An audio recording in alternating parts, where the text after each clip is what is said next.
청와대 앞, 공기는 숨막힐 듯이 팽팽했다. 칠흑같이 검고 육중한 방탄 리무진이 소리 없이 대기하고 있었고, 턱지턱번으로 대한민국 경제를 뒤흔들 수 있는 남자, 대호그룹의 강지훈 회장이 대통령과의 역사적인 만남을 위해 마지막으로 넥타이를 고쳐매고 있었다. 국가의 명운을 결정지을 중차대한 만남이었다. 돈으로 살 수 있는 가장 차가운 표정을 한 장신의 경호원들이 그를 중심으로 원을 그리며 서서 그 어떤 총알도 뚫을 수 없는 철의 장벽을 만들고 있었다. 그때였다. 낡은 오토바이 헬멧을 깊게 눌러써 얼굴 대부분을 가린 작고 가냘픈 배달원 소녀 하나가 불가능에 가깝게 그 삼엄한 경호망을 뚫고 나타났다. 그녀는 리무진 바로 앞으로 달려들어 그 막강한 권력자의 앞길을 막아섰다. 그녀의 목소리는 작았지만 그곳에 있는 가장 거대한 사내들의 등골마저 서늘하게 만들 만큼 강철 같은 힘이 실려 있었다. 회장님과 우리 모두의 목숨을 위해 절대로 시동을 걸지 마십시오. 이야기를 시작하기 전에 구독 버튼을 누르고 지금 어디에서 이 이야기를 듣고 계신지 댓글로 알려주세요. 모든 댓글을 확인하고 답해드리겠습니다.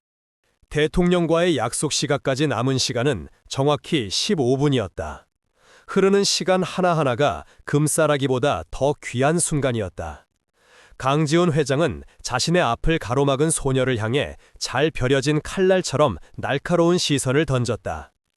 그의 가슴 속에서부터 뜨거운 분노가 치밀어 올랐다. 이것은 모욕이었다. 그의 인생에서 가장 중요한 만남을 목전에 두고 벌어진 결코 용서할 수 없는, 참을 수 없는 치욕이었다. 주변의 공기가 순간적으로 얼어붙었다. 가을의 찬바람이 아니었다. 강지훈이라는 남자 한 사람의 심기에서 뿜어져 나오는 서릿발 같은 냉기였다. 그가 움직이지 않았음에도 그의 주변을 둘러싼 모든 것들이 압도당하는 듯했다. 그의 분노는 시끄럽게 폭발하는 종류의 것이 아니었다. 오히려 모든 소리를 집어삼키며 주변을 진공상태로 만들어버리는 차갑고 무거운 분노였다. 그는 평생을 정상에서 살아온 사람이었다. 그의 말 한마디는 법이었고 그의 눈짓 하나는 명령이었다. 그의 앞을 가로막는 것은 세상에 존재하지 않았다. 그런데 지금 어디서 굴러먹던 것인지도 모를 기름 냄새와 땀 냄새에 절은 싸구려 바람막이를 입은 계집애 하나가 감히 자신의 길을 막아섰다. 그것도 대한민국 심장부인 이 청와대 앞에서. 경호팀장인 안태수의 얼굴이 굳어졌다. 그의 왼쪽 뺨에는 과거에 격렬했던 삶을 증명하는 희미한 흉터가 길게 나 있었다. 그는 강지훈 회장의 그림자이자 가장 믿음직한 방패였다. 그는 자신의 구역 안에서 이런 어처구니없는 상황이 벌어진 것 자체를 용납할 수 없었다. 그것은 그의 자존심과 능력에 대한 정면 도전이었다. 그는 귓속에 꽂힌 무선 이어폰에 대고 얼음 조각을 씹는 듯한 목소리로 짧게 명령했다. 저 여자 당장 끌어내. 명령은 불필요할 정도로 간결하고 명확했다. 그의 말이 끝나기가 무섭게 강지훈의 양옆을 지키고 서 있던 거구의 경호원 2명이 한치의 망설임도 없이 앞으로 나섰다. 그들은 마치 잘 훈련된 맹수와도 같았다. 그들의 움직임에는 불필요한 동작이 하나도 없었다. 목표물을 향해 소리 없이 다가가는 효율적이고 치명적인 움직임. 그들의 손은 이미 소녀의 가냘픈 팔을 잡아채 꺾고 제압할 준비를 마친 상태였다. 그들의 눈에는 어떠한 감정도 담겨있지 않았다. 오직 명령을 수행한다는 차가운 의무감만이 기계처럼 번뜩일 뿐이었다. 공기가 끈적한 시럽처럼 무겁게 가라앉았다. 시간이 아주 느리게 흐르는 것 같았다. 2명의 거대한 그림자가 작은 소녀를 향해 다가서는 그 짧은 순간이 마치 영원처럼 길게 느껴졌다. 그들의 구둣발이 아스팔트 바닥에 스치는 소리, 잘 다려진 양복이 바람에 스치는 소리, 그 모든 소리가 고요함 속에서 비정상적으로 크게 들렸다. 이제 곧 저 작은 몸은 힘없이 아스팔트 바닥에 내동댕이 칠 것이다. 어쩌면 팔이 부러질지도 모른다. 아니, 그보다 더한 일이 벌어질 수도 있었다. 이곳은 보통의 길거리가 아니었다. 국가 원수의 동선과 관련된 극도로 민감한 구역이었고 그들의 임무는 그 어떤 위협이든 완벽하게 제거하는 것이었다. 강지훈은 그 모든 광경을 차가운 눈으로 지켜보고 있었다. 그의 마음속에는 아주 작은 동정심조차 없었다. 그는 저 소녀가 정신이 나갔거나 혹은 누군가의 사주를 받은 정치적인 방해꾼일 것이라고 생각했다. 어느 쪽이든 자신의 시간을 1초라도 더 빼앗을 자격은 없었다. 그는 이미 고개를 돌려 리무진의 문을 열 준비를 하고 있는 다른 경호원에게 눈짓을 보냈다. 저 불쾌한 소라는 곧 정리될 것이고 자신은 원래 가야 할 길을 가면 되는 것이다. 세상은 언제나 그렇게 그의 뜻대로 움직여왔다. 하지만 소녀는 움직이지 않았다. 자신을 향해 다가오는 두 명의 거대한 위협 앞에서 그녀는 눈 하나 깜짝하지 않았다. 두려움에 떨거나 소리를 지르거나 도망치려는 기색조차 없었다. 그녀는 마치 폭풍의 눈처럼 그 모든 혼돈의 중심에서 부동의 자세로 고요하게 서 있었다. 그녀의 시선은 오직 한 사람, 강지훈 회장에게만 고정되어 있었다. 깊게 눌러쓴 헬멧 아래로 보이는 그녀의 눈은 그 어떤 감정도 읽을 수 없을 만큼 깊고 고요했다. 그것은 애원하는 눈빛도 협박하는 눈빛도 아니었다. 마치 세상의 끝을 보고 온 사람처럼 모든 것을 초월한 듯한 기묘한 눈빛이었다. 그 기묘한 고요함이 역설적으로 강지훈의 심기를 더욱 불편하게 만들었다. 그는 알 수 없는 불안감을 느꼈다. 마치 완벽하게 짜인 교향곡의 악보 위로 전혀 어울리지 않는 불협화음의 문표 하나가 툭 떨어진 듯한 이질감이었다. 경호원들의 손이 마침내 소녀의 어깨에 닿기 직전이었다. 이제 0.1초 후면 모든 상황은 끝나게 될 터였다. 그 찰나의 순간 강지훈은 저도 모르게 아주 미세하게 손에 들어올릴 뻔했다. 그만두라는 신호였다. 왜 그런 충동을 느꼈는지 그 자신도 알 수 없었다. 그저 저 소녀의 눈빛에 담긴 무언가가 그의 단단한 이성의 벽을 아주 희미하게 뒤흔들고 있었다. 그것은 마치 거대한 댐의 표면에 나타난 아주 작은 실금과도 같았다. 일촉즉발. 모든 것이 멈춰버린 듯한 그 찰나의 순간에 경호원들의 단단한 손이 소녀의 어깨를 움켜쥐기 바로 직전 그녀는 조금도 움츠러들지 않았다. 오히려 그 모든 압박을 정면으로 받아내며 깊게 눌렀었던 낡은 헬멧을 천천히 들어 올렸다. 가려져 있던 얼굴의 절반이 차가운 가을의 햇살 아래 드러났다. 땀에 젖은 머리카락 몇 가닥이 뺨에 달라붙어 있었지만 그 얼굴에는 두려움이나 애원의 빛이 단 한 점도 없었다. 그녀는 오직 강지훈 회장 그 한 사람만을 향해 흔들림 없는 눈빛을 고정했다. 그리고는 마치 얼음 조각을 하나씩 뱉어내듯 또박또박 아주 분명한 목소리로 말했다. 이 차량 번호 1785 열 가뭉식 C4 폭탄이 설치되어 있습니다. 그녀의 목소리는 크지 않았지만 이상할 정도로 주변의 모든 소음을 흡수해버리는 힘이 있었다. 그녀의 입에서 나온 C4 폭탄이라는 단어는 날카로운 비수가 되어 그 자리에 있던 모든 사람들의 고막을 찢고 들어왔다. 경호원들의 움직임이 반사적으로 멈칫했다. 그들의 몸은 수년간의 훈련으로 다져진 강철과도 같았지만 그들의 뇌는 순간적으로 이 상황을 어떻게 받아들여야 할지 판단을 내리지 못했다. 그들의 훈련 매뉴얼에는 이런 상황이 존재하지 않았다. 위협은 언제나 외부에서 예측 가능한 형태로 다가왔다. 이렇게 가장 평범하고 영약해 보이는 존재의 입을 통해 가장 끔찍한 형태로 전달된 적은 단 한 번도 없었다. 안태수 팀장의 미간이 칼로 벤 듯 깊게 파였다. 그는 본능적으로 소녀의 눈과 입모양, 자세를 훑었다. 거짓말을 하는 사람 특유의 미세한 떨림이나 불안정한 시선 처리가 전혀 보이지 않았다. 오히려 그녀는 마치 검증된 사실을 브리핑하는 전문가처럼 무서울 정도로 침착했다. 소녀, 강소연은 말을 멈추지 않았다. 그녀의 목소리는 이제 더욱 차갑고 비정하게 마치 사형 집행인의 선고처럼 울려 퍼졌다.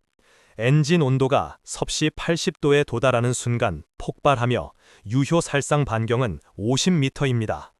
섭씨 80도, 살상 반경 50m. 구치적인 숫자들은 막연한 협박을 끔찍한 현실의 시뮬레이션으로 바꾸어 놓았다. 50m.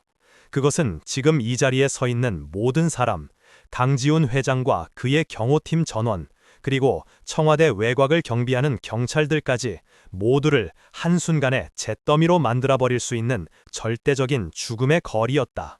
가을의 찬 공기가 갑자기 폭탄의 뜨거운 열기를 머금 것처럼 느껴졌다. 몇몇 경호원들은 자신도 모르게 마른 침을 삼켰다. 강지훈은 여전히 차가운 표정을 유지하고 있었지만 그의 턱 근육이 미세하게 꿈틀거렸다. 그는 평생 동안 수많은 위협과 협박을 받아왔다. 하지만 이토록 구체적이고 기술적인 위협은 처음이었다. 그는 소녀를 다시 한번 뜯어보았다. 저 작고 마른 몸 어디에서 이토록 담담하게 죽음을 이야기하는 배짱이 나오는 것인가? 강소연은 그의 흔들리는 눈빛을 놓치지 않았다. 그녀는 마지막 쐐기를 박았다. 그녀의 목소리는 이제 거의 속삭임에 가까웠지만 그 어떤 고함보다도 더 날카롭게 강지훈의 심장을 파고들었다. 그리고 회장님, 폭탄을 설치한 사람은 아주 잘하는 사람일 겁니다. 그 순간 강지훈의 머릿속에서 무언가가 툭 하고 끊어지는 소리가 났다. 외부로부터의 위협이 내부의 배신이라는 훨씬 더 교활하고 잔인한 문제로 변질되는 순간이었다. 자신이 가장 믿었던 철의 장벽 어딘가에 뱀처럼 교활한 배신자가 숨어 있다는 암시. 그것은 그의 오만한 자존심에 깊은 균열을 만들어냈다. 그의 손이 마침내 움직였다. 경호원들을 향해 저 계집애를 당장 치우라는 신호를 보내기 위해 허공으로 들어 올려지는 순간이었다. 하지만 그의 손은 명령을 완성하지 못했다. 그의 손이 마치 보이지 않는 벽에라도 부딪힌 것처럼 허공에서 그대로 멈춰버렸다. 차량 번호 1785. 소녀가 말했던 그 숫자가 뒤늦게 그의 뇌리에 번개처럼 내리꽂혔다. 1785. 처음 들었을 때는 그저 무의미한 숫자의 나열이라고 생각했다. 하지만 그 숫자를 되뇌는 순간 그의 심장이 얼음물에라도 빠진 것처럼 차갑게 가라앉았다. 1785. 17년 전 8월 5일. 그의 머릿속에 굳게 닫아두었던 금고가 녹슨 소리를 내며 억지로 열렸다. 금고 안에는 그가 평생 동안 외면하고 싶었던 기억이 봉인되어 있었다. 17년 전 그날의 병원, 소독약 냄새와 아내의 기쁨에 찬 비명, 그리고 세상에 처음 나온 자신의 아들이 터뜨린 우렁찬 울음소리. 그의 하나뿐인 아들, 민혁이 태어난 날이었다. 자신의 모든 것을 주어도 아깝지 않았던 자신의 심장이자 세상의 전부였던 아이. 그 기억은 곧바로 또 다른 기억으로 이어졌다. 2년 전 차갑고 비 내리던 어느 날의 장례식장. 국화꽃 향기에 뒤섞여 있던 축축한 흙냄새. 아들의 영정사진 속에서 환하게 웃고 있던 모습. 그리고 차가운 비석에 새겨진 2개의 숫자. 태어난 날과 죽은 날. 그는 아들의 생일이 새겨진 비석을 어루만지며 자신의 심장 절반이 함께 묻히는 것을 느꼈다. 1785. 그 숫자는 단순한 차량 번호가 아니었다. 그것은 강지훈과 그의 죽은 아들과 그리고 그의 아내, 단 3사람만이 공유했던 가장 신성하고 아픈 암호였다. 아니, 몇 명이 더 있었다. 자신의 가족처럼 지냈던 극소수의 측근들, 자신의 모든 것을 믿고 맡겼던 사람들. 그들 외에는 아무도 알 수 없는, 알아서는 안 되는 숫자였다. 그런데 어떻게, 대체 어떻게 저 길거리의 배달원 소녀가 그 암호를 알고 있는 것인가? 강지훈의 얼굴에서 핏기가 가시는 것 같았다. 조금 전까지 그의 가슴을 채우고 있던 불같은 분노는 온데간데 없이 사라졌다. 그 자리에는 그의 등골을 타고 오르는 서늘하고 끈적한 공포가 마치 독사처럼 또아리를 틀기 시작했다. 이것은 단순한 테러 위협이 아니었다. 이것은 처음부터 끝까지 오직 자신만을 겨냥한 지독하게 개인적이고 잔인한 메시지였다. 범인은 그의 목숨뿐만이 아니라 그의 가장 신성한 기억마저 인질로 잡고 조롱하고 있었다. 그의 얼어붙은 손끝에서부터 시작된 냉기가 온몸으로 퍼져나갔다. 그가 평생 동안 자신을 지켜주었던 강지훈이라는 이름의 단단한 갑옷이 맥없이 부서져 내리는 소리가 들리는 듯 했다. 그의 눈동자가 세차게 흔들리기 시작했다.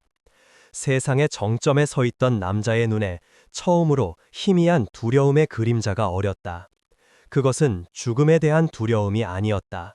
자신이 믿었던 모든 것이 거짓일지도 모르다는 근원적인 공포였다. 그의 멈춰버린 손짓, 그것은 새로운 명령이었다. 경호원들은 더 이상 움직이지 않았다. 그들은 자신들의 주인이 보이는 생전 처음 보는 나약한 모습에 당황하며 그저 굳어진 채 다음 명령을 기다릴 뿐이었다. 철의 장벽에 보이지 않는 균열이 생겨나고 있었다. 시끄럽던 청와대 앞 도로는 이제 숨막히는 정적만이 감돌았다. 모든 시선이 허공에 손을 든 채 멈춰버린 회장과 그의 영혼을 꿰뚫어 보듯 고요하게 서 있는 배달원 소녀에게로 향했다. 시간이 멈춘 듯한 그 대치 속에서 보이지 않는 전쟁의 서막이 오르고 있었다. 강지훈 회장은 결단을 내렸다. 그것은 그의 인생 전체를 통틀어 가장 대담하고 가장 비이성적인 그러나 가장 본능적인 결단이었다. 허공에서 멈춰버렸던 그의 손이 마침내 움직였다. 하지만 그 손은 경호원들을 향한 공격 신호가 아니었다. 그는 아주 천천히 그러나 단호하게 손바닥을 아래로 내리며 모두를 제지했다. 그만, 모든 것을 중단하라는 거역할 수 없는 제왕의 명령이었다. 안 팀장, 그가 자신의 경호팀장을 불렀다. 그의 목소리는 분노나 공포가 아니었다. 모든 감정이 증발해버린 듯한 텅 비고 건조한 목소리였다. 청와대 비서실에 연락해 대통령님과의 약속 취소하게. 급작스러운 건강상의 문제라고 보고해. 그 말이 떨어지는 순간 안태수 팀장은 자신의 귀를 의심했다. 대통령과의 약속. 지난 1년간 이 만남을 위해 그룹의 모든 역량을 쏟아부었던 국가의 경제정책 향방을 결정지을 수도 있는 역사적인 만남이었다.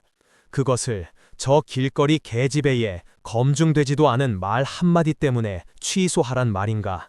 이것은 단순히 약속을 어기는 차원의 문제가 아니었다. 국가 원수에 대한 결례이자 대호그룹 전체의 명운을 뒤흔들 수 있는 위험천만한 도박이었다. 회장님, 다시 한번 생각해 주십시오. 저 여자의 말은 내 말이 들리지 않나. 강재훈이 그의 말을 잘랐다. 그의 목소리는 여전히 낮았지만 그 안에는 감히 거역할 엄두조차 낼 수 없는 강철 같은 의지가 담겨 있었다. 안태수는 입술을 깨물었다. 그는 수십 년간 강지훈의 곁을 지켰지만 이런 모습은 단 한 번도 본 적이 없었다. 이성보다 본능을, 계산보다 직감을 따르는 모습. 그것은 마치 잘 닦인 강철 검의 표면에 나타난 이해할 수 없는 균열과도 같았다. 그는 결국 고개를 숙였다. 알겠습니다. 강지훈은 다시 그 소녀 강소연에게로 시선을 돌렸다. 너, 나를 따라와. 그는 더 이상 질문하지 않았다. 그는 그녀를 자신의 차가 아닌 경호팀의 작전 차량에 태웠다. 그리고는 자신의 목숨을 앗아갈단했던 아들의 생일이 새겨진 그 저주받은 리무진을 그 자리에 남겨둔 채 마치 도망치듯 그곳을 빠져나갔다. 차창 밖으로 혼란에 빠진 경호원들과 경찰들의 모습이 빠르게 스쳐 지나갔다. 강지훈은 그 모든 혼란을 등 뒤로 한 채 오직 앞만을 바라보았다. 그의 옆자리에는 이 모든 혼돈의 시작점이 된 소녀가 여전히 아무 말 없이 앉아 있었다. 그들이 도착한 곳은 대호그룹 본사 건물의 가장 깊숙한 곳에 위치한 종합 상황실이었다. 창문 하나 없는 거대한 밀실. 그곳은 외부의 어떤 물리적, 전자적 공격으로부터도 완벽하게 보호되는 강지훈의 마지막 요새였다. 사방의 벽은 바닥부터 천장까지 수십 개의 고화질 모니터로 뒤덮여 있었고 그 화면들 속에는 그룹 본사 건물의 모든 구역이 24시간 감시되고 있었다. 공기 중에는 차가운 금속 냄새와 서버가 내뿜는 낮은 기계음만이 감돌았다. 그곳은 인간의 감정이 배제된 오직 데이터와 사실만이 존재하는 공간이었다. 방 안에는 단 3사람만이 남았다. 강지훈, 안태수, 그리고 강소연. 강지훈은 거대한 테이블 중앙의 의자에 앉아 드디어 입을 열었다. 그의 눈은 더 이상 흔들리지 않았다. 그는 다시 냉철하고 이성적인 기업의 총수로 돌아와 있었다. 어떻게 알았지? 그의 질문은 짧았지만 그 안에는 수만 가지의 의문이 담겨 있었다. 촬영 번호, 폭탄의 종류, 작동 방식, 그리고 내부의 배신자. 그 모든 것을 어떻게 알았는가? 모든 시선이 강소연에게로 향했다. 안태수는 여전히 그녀를 잠재적 위협으로 간주하며 한순간도 경계를 풀지 않았다. 그의 손은 언제라도 허리춤에 총을 뽑아들 수 있도록 준비된 상태였다. 하지만 강소연은 그의 질문에 직접적으로 대답하지 않았다. 그녀는 그저 텅 빈 목소리로 다른 요구를 했다. 회장님의 차량이 오늘 아침 본사 주차장으로 들어온 순간부터의 모든 CCTV 영상을 보여주십시오. 단 하나의 각도도 빠짐없이 전부. 그녀의 요구는 너무나도 당돌했다. 마치 자신이 이곳의 주인이라도 되는 듯한 태도였다. 안태수의 얼굴이 다시 굳어졌다. 지금 여기가 어디라고 네가 명령이야. 보여줘. 강지훈이 안태수의 말을 막았다. 그는 이미 이 기묘한 게임의 주도권이 자신에게 없다는 것을 인정하고 있었다. 그는 자신의 목숨을 구한 저 소녀의 눈 속에서 자신조차 감히 거스를 수 없는 어떤 거대한 확신을 보았다. 안태수는 마지못해 부하 직원에게 인터컴으로 지시를 내렸다. 잠시 후 벽을 가득 채운 수십 개의 모니터 화면이 일제히 바뀌었다. 화면 속에는 오늘 아침에 대호그룹 지하 주차장 풍경이 서로 다른 수십 개의 각도에서 동시에 펼쳐졌다. 시간은 오전 7시 30분. 문제의 검은색 리무진이 부드럽게 주차장으로 미끄러져 들어오는 모습이 보였다. 강소연은 자리에서 일어났다. 그녀는 거대한 비디오 월 앞으로 다가섰다. 수십 개의 화면이 뿜어내는 현란한 빛이 그녀의 작은 얼굴 위로 어지럽게 쏟아졌다. 보통 사람이라면 그 방대한 정보량 앞에서 어지러움을 느끼며 무엇부터 봐야 할지조차 알 수 없었을 것이다. 하지만 그녀는 달랐다. 그녀의 눈이 변하기 시작했다. 조금 전까지 고요했던 그녀의 눈동자는 이제 마치 먹이를 포착한 맹금류의 눈처럼 무섭도록 예리하고 날카롭게 빛나기 시작했다. 그녀의 시선은 한 화면에 머무르지 않았다. 그녀의 두 눈은 마치 살아있는 스캐너처럼 수십 개의 화면 위를 믿을 수 없는 속도로 오갔다. 좌에서 우로, 위에서 아래로, 다시 대각선으로. 그녀는 영상을 보는 것이 아니었다. 그녀는 영상 속의 모든 픽셀, 모든 움직임, 모든 빛의 변화를 자신의 뇌 속에 그대로 복사하여 붙여넣고 있는 듯했다. 그녀는 괴물 같은 초상기억 능력 혹은 포토그래픽 메모리의 소유자였다. 자신이 본 모든 것을 사진처럼 단 하나의 오차도 없이 완벽하게 기억하고 분석해내는 능력. 그녀는 그 능력을 이용해 보통 사람의 눈으로는 절대 인지할 수 없는 수많은 정보들 속에서 단 하나의 오류를 완벽한 그림 속에 아주 작은 오개티를 찾아내고 있었다. 시간이 흘렀다. 영상은 4배속으로 빠르게 재생되었다. 주차장 안을 오가는 수많은 사람들, 다른 차량들, 정비팀 직원들의 분주한 움직임.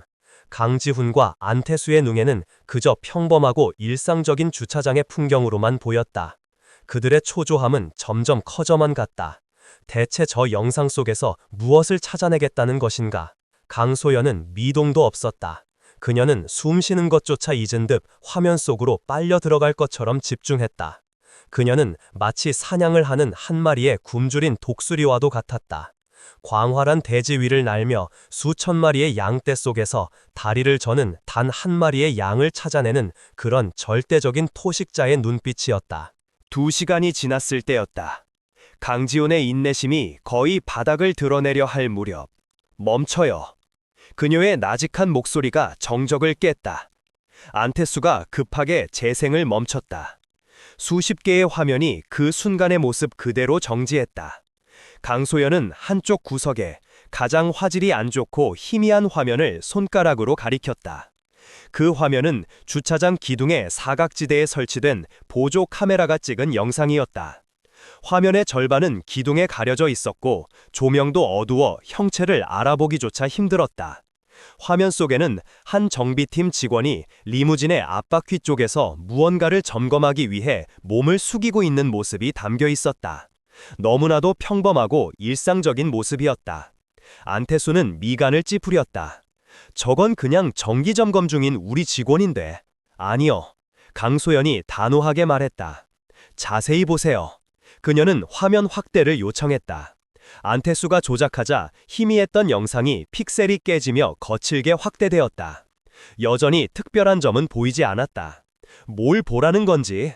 안태수가 짜증 섞인 목소리로 말하는 순간 저 사람의 왼손, 강소연이 말했다. 모두의 시선이 확대된 영상 속 정비공의 왼손으로 향했다.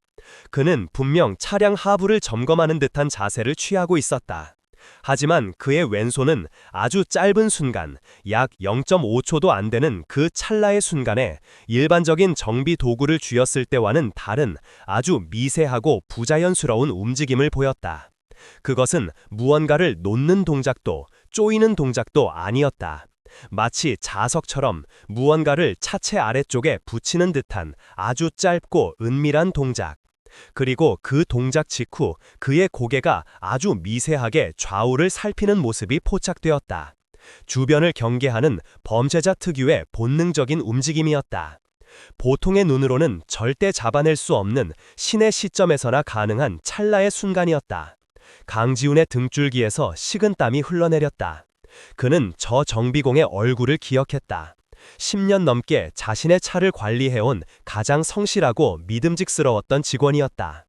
강소연은 마치 마지막 확인 사살이라도 하듯 차갑게 덧붙였다. 저 사람 원래 왼손잡이가 아닙니다.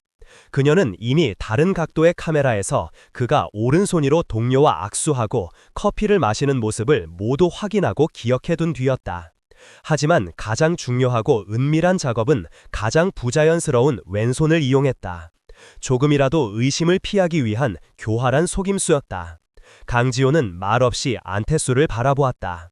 안태수의 얼굴은 하얗게 질려 있었다. 그는 더 이상 아무런 질문도 반박도 하지 못했다. 강소연이 고개를 돌려 강지훈을 바라보았다. 그녀의 눈은 더 이상 사신의 눈이 아니었다. 그저 깊은 슬픔과 연민이 담긴 한 소녀의 눈이었다. 찾았네요. 그녀가 나직하게 말했다. 회장님의 철의 장벽에 숨어있던 첫 번째 뱀을. 종합상황실의 공기는 강소연의 마지막 말이 남긴 차가운 여운으로 인해 얼어붙어 있었다. 모두가 거대한 비디오월의 한쪽 구석, 픽셀이 뭉개진 채 확대된 희미한 영상에 시선을 고정한 채 미동도 없었다. 그들은 방금 신의 영역에 속한 것 같은 경이로운 능력을 자신들의 두 눈으로 똑똑히 목격했다. 수십 개의 영상 속에서 0.5초도 안 되는 찰나의 부자연스러움을 포착해낸 저 소녀의 눈은 더 이상 인간의 눈이 아니었다. 그것은 진실만을 꿰뚫어보는 사신의 눈이었다. 가장 먼저 침묵을 깬 것은 강지훈이었다. 그의 얼굴에서 모든 감정이 사라져 있었다. 분노도, 놀라움도, 두려움도 아니었다. 그 모든 감정을 넘어선 차갑고 비정한 결단의 빛만이 그의 눈동자 속에서 얼음처럼 빛나고 있었다. 그는 자신의 심장을 향해 날아들었던 암살자의 칼날을 이제 그 칼날을 보낸 자의 심장을 향해 되돌려줄 준비를 마친 참이었다. 안태수 팀장. 그의 목소리는 낮았지만 그 안에 담긴 무게는 천근의 강철과도 같았다. 저 직원의 신원, 지금 당장 파악해. 이름, 주소, 가족관계, 통화 내역, 계좌 추적, 먼지 한 톨까지 전부 다 털어내. 안태수는 허리를 깊게 숙였다. 그의 얼굴에는 조금 전의 당혹감 대신 자신의 주군을 지키지 못했다는 깊은 죄책감과 실수를 만회하려는 결연한 의지가 뒤섞여 있었다. 그는 자신의 경호팀 인생 전체에 씻을 수 없는 오점이 남았다는 사실에 치를 떨었다. 자신이 관리하는 인력 중에서 회장을 시해하려는 배신자가 나왔다. 이것은 그 어떤 변명으로도 덮을 수 없는 완벽한 실패였다. 알겠습니다, 회장님. 그는 곧더러 상황실 한쪽에 마련된 자신의 자리로 가 여러 개의 모니터를 동시에 켜고 자판을 두드리기 시작했다. 대호그룹의 정보력과 안테수의 지휘가 결합되자 한 개인의 신원을 파악하는 것은 식은 죽 먹기보다 쉬웠다. 몇 분 지나지 않아 용의자의 모든 정보가 모니터 위에 떠올랐다. 이름은 박만철, 나이는 48세, 대호그룹 차량 정비팀에서 12년간 근속한 베테랑 정비사. 성실한 근무 태도와 온화한 성품으로 동료들 사이에서도 신망이 두터운 인물이었다. 그의 인사 기록 카드에는 단 한 번의 징계나 경고 기록조차 없었다. 완벽한 모범 직원이었다. 하지만 그의 재정 상태는 전혀 모범적이지 않았다. 최근 6개월 사이 그의 아내가 희귀 암 판정을 받았고 엄청난 병원비로 인해 여러 군데의 사체에까지 손을 댄 흔적이 발견되었다. 그리고 결정적으로 불과 일주일 전 그의 차명 계좌로 출처를 알 수 없는 거액의 현금 5억 원이 입금된 기록이 포착되었다. 모든 퍼즐 조각이 들어맞고 있었다. 그는 돈 때문에, 아내의 목숨값 때문에 자신의 영혼을 악마에게 팔아넘긴 것이다. 집 주소 확인했습니다. 지금 바로 기동 타격팀을 보내 생포하겠습니다. 안테수가 주먹을 불끈 쥐며 보고했다. 그의 목소리에는 배신자를 직접 자신의 손으로 처단하고 말하겠다는 살기마저 서려 있었다. 아니, 강지훈이 그를 제지했다. 자네가 직접 가. 기동팀은 밖에서 대기시키고 자네 혼자 들어가. 안테수는 의아한 표정으로 그를 바라보았다. 강지훈이 차갑게 말을 이었다. 나는 그놈의 두 능을 직접 보고 싶다. 대체 어떤 얼굴을 하고 나를 죽이려 했는지 산채로 온전한 상태로 내 앞에 데려와. 그것은 단순한 명령이 아니었다. 배신당한 자가 내리는 가장 잔인한 형벌의 예고였다. 명심하겠습니다. 안테수는 결연한 표정으로 자리에서 일어났다. 그는 자신의 허리춤에 찬 권총의 안전장치를 확인하고 몇몇 정예 요원들에게 무선으로 지시를 내리기 시작했다. 상황실 안에는 다시 팽팽한 긴장감이 감돌았다. 이제 곧 이 모든 비극을 연출한 거대한 배후를 향한 첫 번째 반격이 시작될 터였다. 그들은 이제 더 이상 일방적으로 당하는 쥐가 아니었다. 고양이의 목에 방울을 달기 위한 위험한 사냥이 시작된 것이다. 강지훈은 말없이 그 모든 과정을 지켜보았다. 그의 시선은 다시 강소연에게로 향했다. 그녀는 여전히 그 자리에 미동도 없이 서 있었다. 마치 이 모든 소란이 자신과는 아무런 상관이 없다는 듯이 그녀는 그저 텅 빈 눈으로 검게 꺼진 비디오 월의 한 지점을 응시하고 있었다. 그녀의 존재 자체가 이 논리적인 공간 속에서 유일하게 설명되지 않는 미스터리였다. 안태수가 막 출동 준비를 마치고 상황실의 두꺼운 강철 문을 향해 걸음을 옮기던 바로 그 순간이었다. 징. 그의 안주머니에서 아주 낮고 기분 나쁜 진동음이 울렸다. 그것은 그의 업무용 휴대전화가 아니었다. 오직 강지훈 회장과 극소수의 인원만이 번호를 아는 완벽하게 암호화된 그의 개인용 휴대전화였다. 그는 미간을 찌푸리며 전화를 꺼내들었다. 액정에는 발신자 정보 없음이라는 글자만이 떠 있었다. 스팸 전화라고 하기에는 이 전화로 걸려온다는 것 자체가 불가능한 일이었다. 그는 강지훈을 한번 쳐다보고는 조심스럽게 통화 버튼을 눌렀다. 안태수입니다. 수화기 너머에서는 아무런 소리도 들리지 않았다. 그저 지직거리는 기계음만이 귓가를 맴돌았다. 그가 다시 한번 여보세요 라고 말하려는 순간 마침내 목소리가 들려왔다. 그것은 인간의 목소리가 아니었다. 마치 자갈을 씹어 뱉는 듯한 기계로 조악하게 변조된 성별도 나이도 감정도 전혀 느낄 수 없는 불쾌한 소리였다. 안태수 팀장. 목소리는 그의 이름을 정확히 알고 있었다. 안태수의 등줄기에 소름이 돋았다. 내 주인의 목숨이 아깝거든. 기계음은 감정 없이 단어 하나하나를 끊어서 말했다. 마치 미리 녹음된 문장을 재생하는 것처럼. 지금 당장 그 배달원 계집을 풀어줘. 그리고 오늘 있었던 일은 전부 잊는 게 좋을 거야. 그 말이 끝나는 순간 안태수의 뇌는 작동을 멈췄다.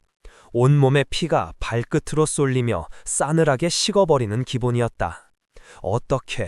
대체 어떻게 자신들이 박만철의 신원을 확인했다는 것을, 그리고 지금 이 상황실에 그 배달원 계집이 함께 있다는 사실을 어떻게 알고 있는 것인가? 이곳은 대호그룹의 심장부이자 그 어떤 전파도 투과할 수 없는 완벽한 요새였다. 강지훈 역시 스피커폰으로 새어나오는 그 비인간적인 목소리를 듣고 자리에서 벌떡 일어났다. 그의 얼굴은 이제 공포를 넘어선 경악으로 하얗게 질려 있었다. 이것은 단순한 배신이 아니었다. 상대의 손바닥은 자신이 상상했던 것보다 훨씬 더 거대하고 깊었다. 자신은 지금 거대한 거미줄의 중심부에서 발버둥치는 한 마리 나비에 불과했다. 안태수가 떨리는 목소리로 소리쳤다. 너 누구야? 하지만 수화기 너머에서는 대답 대신 킥 하는 기분 나쁜 웃음소리만이 기계음을 타고 흘러나왔다. 그리고는 전화가 일방적으로 끊어졌다. 뚜.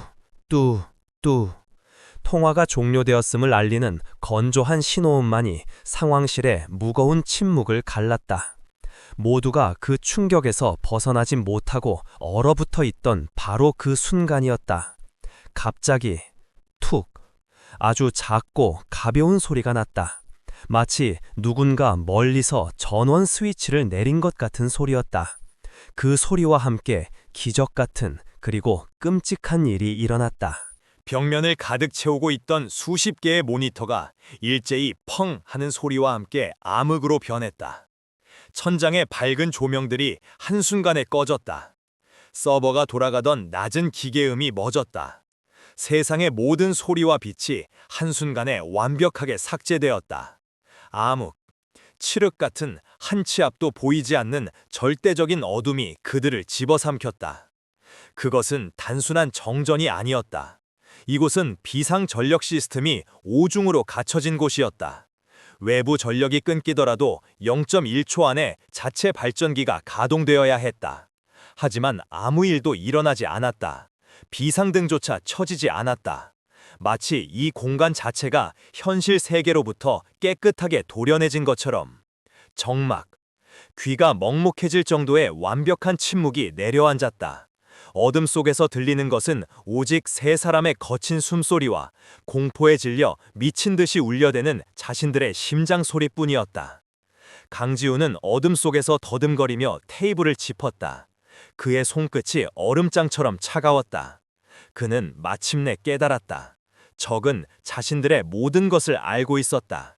자신들이 지금 이 상황실에 있다는 것도, 박만철을 잡으러 가려던 계획도, 그리고 강소연이라는 변수가 나타났다는 사실까지도. 그것을 넘어서 적은 이 건물의 모든 전력과 통신 시스템을 완벽하게 장악하고 있었다. 이곳은 더 이상 그의 요새가 아니었다. 그들 스스로 걸어들어온 거대한 무덤이었다. 꼼짝없이 갇혀버린 것이다. 그때였다. 찌잉 하는 작은 소음과 함께 벽 쪽의 비상등 하나가 희미한 붉은 빛을 토해내기 시작했다. 그것은 안도감을 주는 빛이 아니었다. 마치 지옥의 입구처럼 음산하고 불길한 붉은 빛이었다. 그 희미한 빛 속으로 세 사람의 하얗게 질린 얼굴 윤곽이 어렴풋이 드러났다. 안태수는 미친 듯이 자신의 휴대전화와 인터컴을 확인했다. 모두 먹통이었다. 그들은 외부와 완벽하게 고립되었다. 강지훈은 멍하니 허공을 바라보았다. 그의 머릿속은 거대한 혼란에 휩싸여 있었다. 대체 누구인가? 누가 이 정도의 힘을 가지고 자신을 이렇게까지 농락할 수 있단 말인가? 그는 자신의 인생 전부를 걸고 싸워온 수많은 적들의 얼굴을 떠올렸지만 그 누구도 이토록 교활하고 전능한 존재는 없었다. 그의 시선이 어둠 속에서 유일하게 평온을 유지하고 있는 존재에게로 향했다. 강소연. 그녀는 붉은 비상등 아해에서 마치 원래부터 어둠 속에 살았던 사람처럼 미동도 없이 서 있었다. 그녀의 얼굴에는 공포나 놀라움의 기색이 없었다. 오히려 모든 것을 예상했다는 듯한 기묘한 체념과 슬픔만이 어려 있었다. 강지우는 마침내 이 잔인한 게임의 핵심을 깨달았다. 적의 목표는 처음부터 자신의 목숨만이 아니었다. 적은 저 소녀를 원하고 있었다. 그 배달원 계집을 풀어줘. 그 말이 귓가에 메아리 쳤다. 그 순간 강소연은 이 거대한 덫의 유일한 열쇠가 되었다. 그녀는 더 이상 정체불명의 배달원이 아니었다. 그녀는 이 모든 비극의 시작점이자 어쩌면 유일한 탈출구가 될지도 모르는 가장 중요한 존재였다. 강지우는 생전 처음으로 자신보다 더 거대한 운명의 소용돌이 앞에선 자신의 무력함을 뼈저리게 느끼고 있었다. 어둠은 모든 것을 지워버렸지만 동시에 모든 것을 선명하게 만들었다. 시각이 차단되자 다른 감각들이 예민한 촉수처럼 깨어났다. 세 사람의 거친 숨소리가 바로 곁에서 부는 바람처럼 생생하게 들렸다. 차가운 금속 냄새와 먼지 냄새, 그리고 공포가 만들어내는 끈적한 땀 냄새가 콧속을 파고들었다. 바닥부터 스며나오는 한기는 마치 무덤 속에 갇힌 듯한 착각을 불러일으켰다. 그 절대적인 암흑 속에서 유일한 빛은 벽 한쪽에 매달린 희미한 붉은 비상등뿐이었다. 그것은 길을 밝히기 위한 빛이 아니었다. 오히려 어둠을 더욱 깊고 음산하게 만드는 마치 지옥의 입구에 켜진 등불과도 같은 불길한 빛이었다. 그 붉은 빛은 방 안의 모든 것을 귀괴한 그림자로 바꾸어 놓았다. 사람의 얼굴은 창백한 유령처럼 보였고 거대한 모니터들은 마치 망자의 비석처럼 섬뜩하게 서 있었다. 강지훈은 그 붉은 어둠 속에서 강소연을 바라보았다. 그는 그녀를 자세히, 아주 자세히 들여다보았다. 마치 난생 처음 보는 생명체를 관찰하듯 혹은 잊어버렸던 아주 오래된 꿈의 조각을 맞추려는 듯이. 그의 머릿속은 여전히 혼돈 그 자체였다. 자신을 둘러싼 거대한 음모, 정체 모를 적의 존재, 그리고 이 모든 것의 열쇠를 쥐고 있는 듯한 저 정체불명의 소녀. 그는 이성적으로 상황을 분석하고 다음 행동을 계획해야 했다. 그것이 평생을 정상에서 살아남은 그의 방식이었다. 하지만 지금 그의 이성은 마비되어 있었다. 그의 뇌는 차갑게 작동하기를 거부하고 대신 가슴속 깊은 곳에서부터 아주 오래되고 낯선 감정이 안개처럼 피어오르고 있었다. 그것은 불안감이었다. 설명할 수 없는, 근원을 알 수 없는, 하지만 지독하게 익숙한 불안감. 강소연은 미동도 없이 서 있었다. 그녀는 이 끔찍한 상황에 갇힌 다른 두 남자와는 달리 조금도 동요하는 기색이 없었다. 마치 이 어둠이, 이 고립이 그녀에게는 너무나도 익숙한 일상이라는 듯이. 그녀는 무심코 자신의 손등으로 뺨에 흐르는 땀을 닦아냈다. 아주 작고 무의식적인 움직임이었다. 바로 그 순간이었다. 그녀의 손등이 희미한 붉은 비상등 빛을 아주 잠깐 스치고 지나갔다. 그리고 강지훈은 보았다. 그녀의 하얀 손등 위에 새겨진 아주 작은 상처 자국을. 그것은 단순한 흉터가 아니었다. 마치 누군가 정교하게 새겨 넣은 것처럼 5개의 각을 가진 완벽한 별 모양의 흉터였다. 그 붉고 희미한 흉터는 어둠 속에서 마치 낙인처럼 선명하게 빛났다. 강지훈의 심장이 거대한 손에 의해 쥐어짜이는 듯이 격렬하게 수축했다. 쿵! 하고 심장이 바닥으로 떨어지는 소리가 그의 귓속에서 울렸다. 숨이 멎었다. 그의 눈동자가 지진이라도 났난 듯 세차게 흔들렸다. 주변의 모든 것이 아득하게 멀어졌다. 어둠도, 붉은 빛도, 안태수의 긴장된 얼굴도 모든 것이 의미를 잃고 배경처럼 흘러졌다. 그의 세상에는 오직 저 작고 붉은 별 모양 흉터만이 존재했다. 익숙하다. 아니, 익숙한 정도가 아니었다. 그 흉터는 지난 15년간 그의 악몽 속에 수없이 나타났던 바로 그 흉터였다. 그는 굳게 닫아두었던 기억의 금고가 자신의 의지와는 상관없이 끔찍한 소리를 내며 강제로 열리는 것을 느꼈다. 그 안에서 그가 평생을 외면하려 했던 피비린내 나는 과거의 망령이 비명을 지르며 쏟아져 나오기 시작했다. 그는 떨리는 목소리로, 거의 기어들어가는 소리로 간신히 물었다. 평생 단 한 번도 누군가에게 무언가를 구걸해 본 적 없었던 그 오만한 남자가 마치 어린아이처럼 더듬거리며 물었다. 자네 이름이 뭔가? 강소연은 천천히 고개를 들었다. 그녀의 눈은 깊은 우물처럼 그 어떤 감정도 비추지 않았다.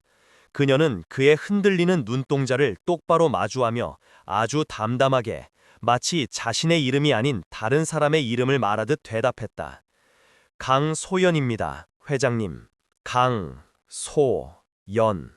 그 세 글자가 수천 개의 유리파편이 되어 강지훈의 고막을 찢고 들어와 심장에 박혔다.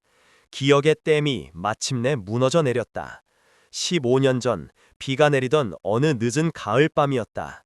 세상은 온통 잿빛이었다. 차가운 비가 쉴 새 없이 아스팔트 위를 두들겼고 구급차와 경찰차의 사이렌 소리가 비명처럼 밤 공기를 갈랐다. 모든 것이 느리게 움직였다. 세상은 거대한 수족관이 되었고 그는 그 안에서 허우적거리는 한 마리 물고기 같았다. 그의 눈에 보이는 것은 붉고 푸른 경광등 불빛에 번들거리는 깨진 유리 조각들과 형체를 알아볼 수 없을 만큼 찌그러진 두 대의 자동차뿐이었다. 하나는 그의 아들 민혁이 타고 있던 검은색 세단, 그리고 다른 하나는 낡고 녹슨 파란색 화물 트럭이었다. 그는 아무것도 들리지 않았다. 아내의 처절한 울음소리도, 경찰들의 다급한 외침도, 아무것도. 그저 빗소리만이 그의 텅 빈 머릿속을 끝없이 채우고 있었다. 그는 비에 흠뻑 젖은 채 구급대원들이 아들의 작은 몸을 차가운 들것 위로 옮기는 모습을 마치 강 건너 불구경하듯 멍하니 바라보고 있었다. 자신의 심장이 몸 밖으로 빠져나가 저 차가운 들것 위에 함께 누워있는 것 같았다. 그때였다. 사고 현장의 반대편에서 어린 여자아이의 울음소리가 들려왔다. 그 울음소리는 아내의 절규와는 다른 모든 것을 잃어버린 새끼 동물의 서러운 울음소리였다. 그는 기계적으로 고개를 돌렸다. 파란색 화물 트럭의 찌그러진 운전석에서 한 남자가 피투성이가 된 채 끌려 나오고 있었다. 그리고 그 옆에서 한 경찰관의 품에 안겨 발버둥치며 울고 있는 작은 여자아이가 있었다. 아이는 넋이 나간 눈으로 자신의 아버지가 실려나가는 모습을 보며 울부짖고 있었다. 아빠, 아빠. 그 아이의 작은 손등에서 붉은 피가 흘러내리고 있었다. 깨진 유리파편에 긁힌 상처였다. 그 상처의 모양이 기이하게도 별 모양이었다. 그 피 묻은 별 모양 흉터는 그 지옥 같은 밤의 풍경 속에서 유일하게 그의 뇌리에 낙인처럼 새겨졌다. 다음 날 신문에는 대호그룹 외아들의 비극적인 죽음에 대한 기사가 대서특필되었다. 그리고 그 기사의 한쪽 구석에는 가해자인 화물트럭 운전사에 대한 정보가 작게 실려 있었다. 졸음운전으로 중앙선을 침범한 가난한 트럭 운전사. 그에게는 아내 없이 홀로 키우던 어린 딸이 하나 있었다고 했다. 기사는 그 딸의 이름까지 친절하게 적어놓았다. 그 이름은 강소연이었다. 다시 현재 상황실의 붉은 어둠 속 강지훈은 비틀거렸다.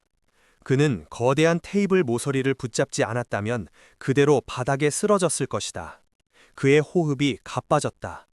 그는 숨을 쉬고 싶었지만 공기 대신 15년 전 그날의 차가운 빗물이 폐 속으로 밀려 들어오는 것 같았다. 익사할 것 같은 고통이었다. 안태수가 놀라 그에게 달려왔다. 회장님, 괜찮으십니까? 회장님! 하지만 강지훈은 그의 목소리를 듣지 못했다. 그의 눈에는 오직 강소연, 15년 전 그날 밤의 피투성이 어린 소녀가 훌쩍 자란 모습으로 원망도 분노도 없는 텅 빈 눈으로 자신을 내려다보고 있는 모습만이 보일 뿐이었다. 그는 이제 모든 것을 이해했다. 이것은 단순한 테러나 기업 암투가 아니었다. 이것은 15년 전 그날 밤부터 시작된 지독한 운명의 복수극이었다. 자신의 아들을 죽음으로 몰고 간 그 사고, 자신이 철저하게 외면하고 잊어버리려 했던 그 과거가 망령이 되어 돌아와 그의 목을 조르고 있었다. 그의 단단했던 세상이 그의 발밑에서부터 모래성처럼 허물어지고 있었다. 그는 더 이상 이 게임의 주인이 아니었다. 처음부터 그는 이 거대한 비극의 일부였을 뿐이었다. 그는 텅 빈 눈으로 중얼거렸다. 소연이, 강소연. 그 이름은 그의 죽은 아들의 이름과 함께 그의 남은 평생을 따라다닐 또 다른 주홍 글씨가 되어 그의 영혼에 깊이 새겨지고 있었다. 상황실의 붉은 어둠 속 시간은 그 무게를 잃고 끈적하게 고여 있었다. 강지호는 테이블 모서리를 붙잡은 채 간신히 자신의 몸을 지탱하고 있었다.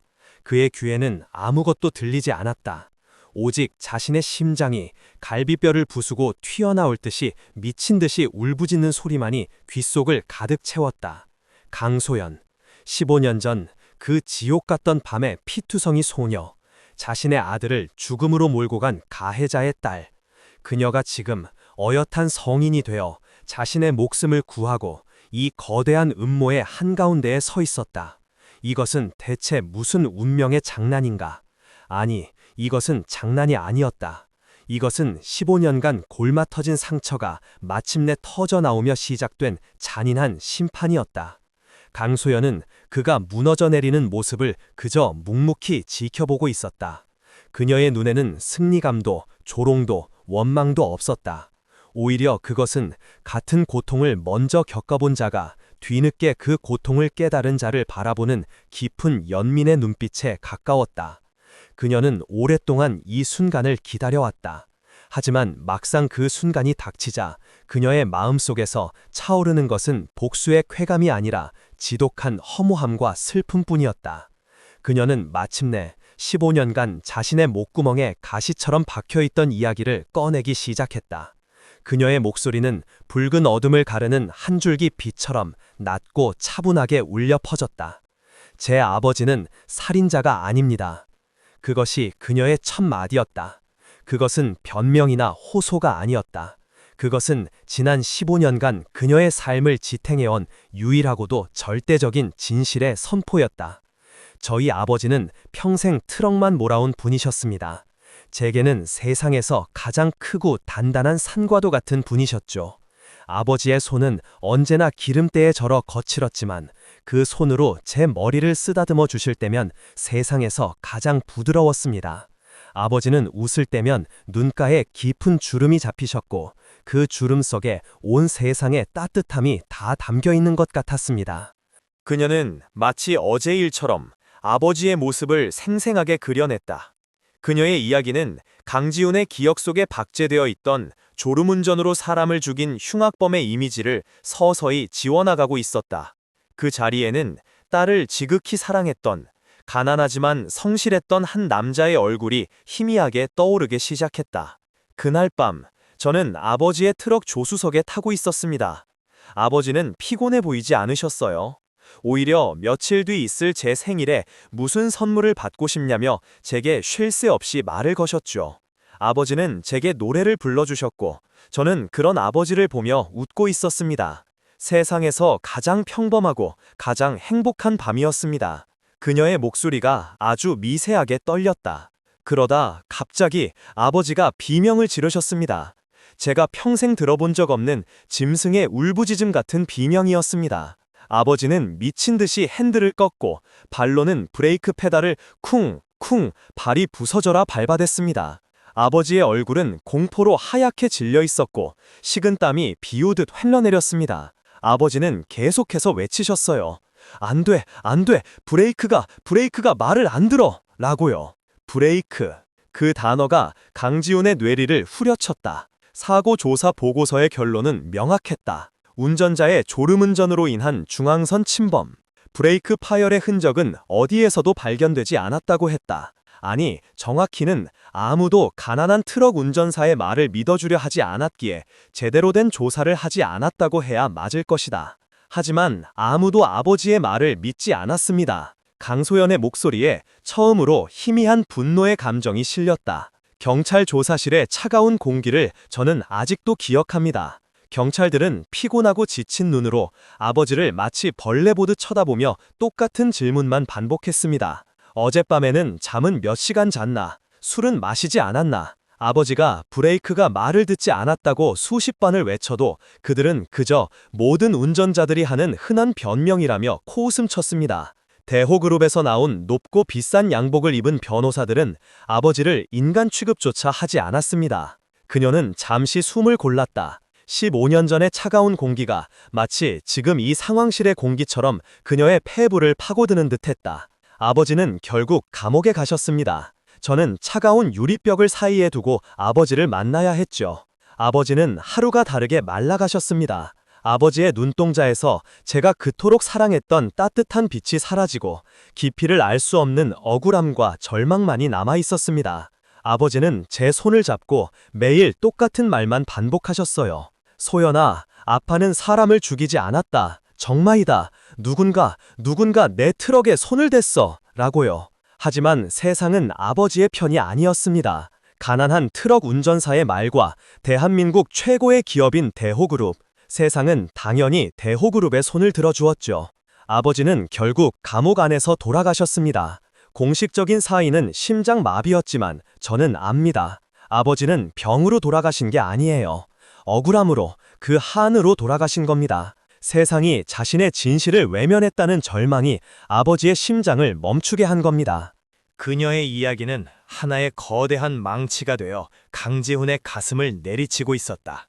그는 그때 자신의 슬픔에만 함몰되어 사건의 반대편에 있던 또 다른 비극을 철저히 외면했다. 아니, 외면한 것이 아니었다. 그는 자신의 권력과 돈을 이용해 그 비극을 정의라는 이름으로 포장하고 짓밟아버렸다. 그는 자신의 아들을 죽인 살인자가 하루라도 빨리 죗값을 치르기를 바랐고 세상은 그의 바람대로 움직여주었다. 그는 단 한 번도 그 살인자의 목소리에 귀를 기울여 본 적이 없었다. 아버지가 돌아가시고 저는 혼자가 되었습니다. 보육원의 차가운 침대 위에서 저는 매일 밤 제 손등에 이 흉터를 내려다보았습니다. 그녀는 자신의 별 모양 흉터를 들어 보였다. 붉은 비상등 아래 그 흉터는 마치 피눈물을 흘리는 별처럼 보였다. 이 흉터는 제게 남겨진 아버지의 마지막 유산이었습니다. 그리고 제 삶의 이유가 되었습니다. 저는 맹세했습니다. 반드시 내 모든 것을 걸고서라도 아버지의 억울함을 풀어드리겠다고. 도둑맞은 아버지의 정의를 내 손으로 되찾아오겠다고. 그때부터 그녀의 전쟁이 시작되었다. 15년이라는 기나긴 시간 동안 그녀는 세상의 가장 낮은 곳에서 그림자처럼 살았다. 저는 보육원을 나온 뒤 온갖 험한 일을 닥치는 대로 했습니다. 자동차 정비소에서 허드렛 일을 하며 밤을 새워 자동차의 구조와 역학을 공부했습니다. 아버지가 말씀하신 브레이크 고장이 어떻게 인위적으로 만들어질 수 있는지를 알아야 했습니다. 폐차장에서 버려진 부품들을 주워다 분해하고 조립하기를 수백 번 반복했습니다. 그리고 깨달았습니다. 진실을 밝히기 위해서는 물리적인 힘만으로는 부족하다는 것을요. 저는 낡은 컴퓨터 한 대로 정보기술과 해킹을 독학했습니다. 밤에는 배달 일을 하고 낮에는 도서관 구석에 처박혀 제가 이해할 수 없는 암호 같은 책들과 씨름했습니다. 세상은 저를 무시하고 비웃었지만 저는 상관없었습니다. 제 눈에는 오직 15년 전 그날의 진실만이 보였으니까요. 그녀의 담담한 고백은 그 어떤 영웅의 서사시보다도 더 처절하고 위대했다. 강지훈은 할 말을 잃었다. 그는 자신의 부와 권력을 이용해 세상을 움직이는 동안 이 작은 소녀는 자신의 맨주먹과 처절한 의지 하나로만으로 세상이라는 거대한 벽에 맞서 싸우고 있었던 것이다. 강소연은 마침내 그녀가 15년간의 조사를 통해 도달한 가장 끔찍한 결론을 이야기했다. 회장님, 저는 오랫동안 한 가지 의문을 풀지 못했습니다. 대체 왜 누군가가 가난한 트럭 운전사인 저희 아버지의 차를 고장내야만 했을까? 아버지는 원한을 살 만한 분이 아니셨습니다. 그녀는 고개를 들어 텅 빈 눈으로 강지훈을 똑바로 쳐다보았다. 그녀의 다음 말은 이 모든 비극의 판을 뒤엎는 거대한 폭탄과도 같았다. 그러다 깨달았습니다. 처음부터 저희 아버지는 목표가 아니었다는 것을요. 아버지는 무기였습니다. 누군가의 손에 들려 회장님의 아들을 향해 발사된 살아있는 총알. 그것이 바로 제 아버지의 역할이었습니다. 범인의 진정한 목표는 회장님의 아들 강민혁 군이었던 겁니다. 그리고 저희 아버지는 그 완벽한 살인을 위장하기 위한 가장 편리한 희생양이자 모든 죄를 뒤집어 써줘야만 했던 가엾은 소모품이었던 거죠. 회장님의 아들의 죽음과 저희 아버지의 죽음. 이것은 두 개의 분리된 사건이 아닙니다. 이것은 처음부터 하나로 계획된 완벽한 이중살인이었습니다. 이중살인.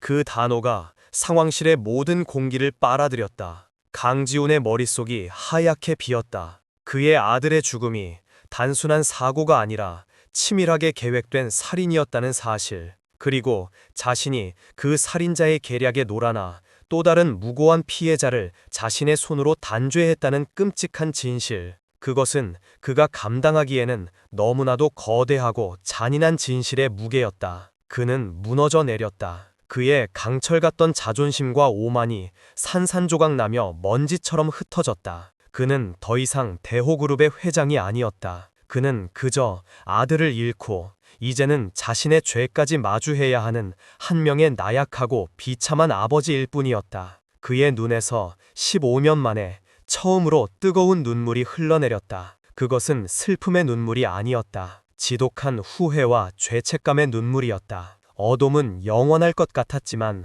모든 시작에는 끝이 있는 법이었다. 갑자기 텅 하는 육중한 기계음과 함께 상황실의 모든 조명이 일제히 켜졌다. 칠흑 같던 어둠은 한순간에 물러가고 눈이 시릴 정도의 하얀 형광등 불빛이 세 사람의 창백한 얼굴 위로 폭포수처럼 쏟아져 내렸다. 갑작스러운 빛의 공격에 세 사람 모두 반사적으로 눈을 찌푸렸다. 꺼져 있던 수십 개의 모니터글도 다시 생명을 얻은 듯 푸른 빛을 내뿜으며 부팅되기 시작했다. 서버의 낮은 구동음이 다시 공기를 채웠고 모든 것이 정상으로 돌아왔다. 마치 아무 일도 없었다는 듯이. 하지만 아무것도 예전과 같을 수 없었다. 어둠 속에서 그들이 마주했던 진실은 환한 빛 아래에서 더욱 잔인하고 선명하게 그 실체를 드러내고 있었다. 적은 자신들이 완벽하게 고립되었다는 공포를 심어준 뒤 보란듯이 모든 것을 원래대로 돌려놓았다. 이것은 경고였다. 나는 너희를 언제든 어둠 속에 가둘 수도 빛 속으로 끌어내올 수도 있다는 전능한 신의 오만한 과시였다. 강지훈은 여전히 테이블에 몸을 기댄 채 가쁘게 숨을 몰아쉬었다. 그의 얼굴에는 15년이라는 세월의 무게가 한꺼번에 내려앉은 듯 깊은 피로와 절망이 새겨져 있었다. 그는 더 이상 아들을 잃은 슬픔에 잠긴 아버지가 아니었다. 그는 자신의 무지와 오만함으로 인해 또 다른 무고한 아버지를 죽음으로 내몬 공범이었다. 그 끔찍한 죄책감이 그의 영혼을 갈갈이 찢어놓고 있었다. 안태수는 충격에 빠진 주군과 그를 무너뜨린 소녀를 번갈아 쳐다보며 어찌할 바를 몰랐다. 그의 머릿속은 뒤죽박죽이었다. 15년 전의 사고가 단순한 사고가 아니었다고. 그렇다면 그동안 자신이 믿어왔던 모든 것은 대체 무엇이었단 말인가? 그는 자신의 뺨에 남은 흉터를 무의식적으로 어루만졌다. 그의 충성심, 그의 헌신, 그가 회장을 위해 바쳤던 모든 세월이 거대한 거짓말 위에 세워진 탑이었단 말인가? 그때 침묵을 깬 것은 강소연이었다. 그녀는 더 이상 과거의 비극에만 머물러 있지 않았다. 그녀의 눈은 현재의 위협을 그리고 이 모든 것을 조종하는 보이지 않는 배후를 향하고 있었다. 안태수 팀장님. 그녀가 조용히 그를 불렀다. 그녀의 목소리에는 원망이나 비난이 담겨 있지 않았다. 오히려 지독할 정도로 차갑고 분석적인 사실만을 좇는 탐정의 목소리였다. 조금 전 걸려온 전화는 팀장님의 개인 휴대전화였습니다. 맞습니까? 안태수는 기계적으로 고개를 끄덕였다. 그래, 완벽하게 암호화된 회장님과 극소수의 인원 외에는 아무도 모르는 번호다. 그렇다면 그 극소수의 인원이 바로 용의선상에 있는 겁니다. 강소연의 말은 비수처럼 날카로웠다. 그리고 이 건물의 전력 시스템을 완벽하게 통제할 수 있는 사람, 비상 전력 시스템의 구조와 취약점을 속속들이 알고 있는 사람, 이 상황실이 외부와 완벽하게 차단되는 요새이자 동시에 완벽한 무덤이 될 수 있다는 사실을 아는 사람. 그녀는 한 걸음 안태수에게로 다가섰다. 그녀의 작은 몸에서 뿜어져 나오는 기운은 거구의 경호 팀장을 압도하고 있었다. 15년 전 회장님 아드님의 차량 동선과 경호 계획을 미리 알 수 있었던 사람.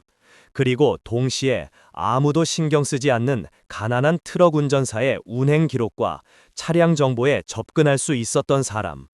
그녀가 뱉어내는 하나하나의 조건들은 거대한 그물코가 되어 단 한 사람을 향해 좁혀지고 있었다. 강지우는 천천히 고개를 들었다.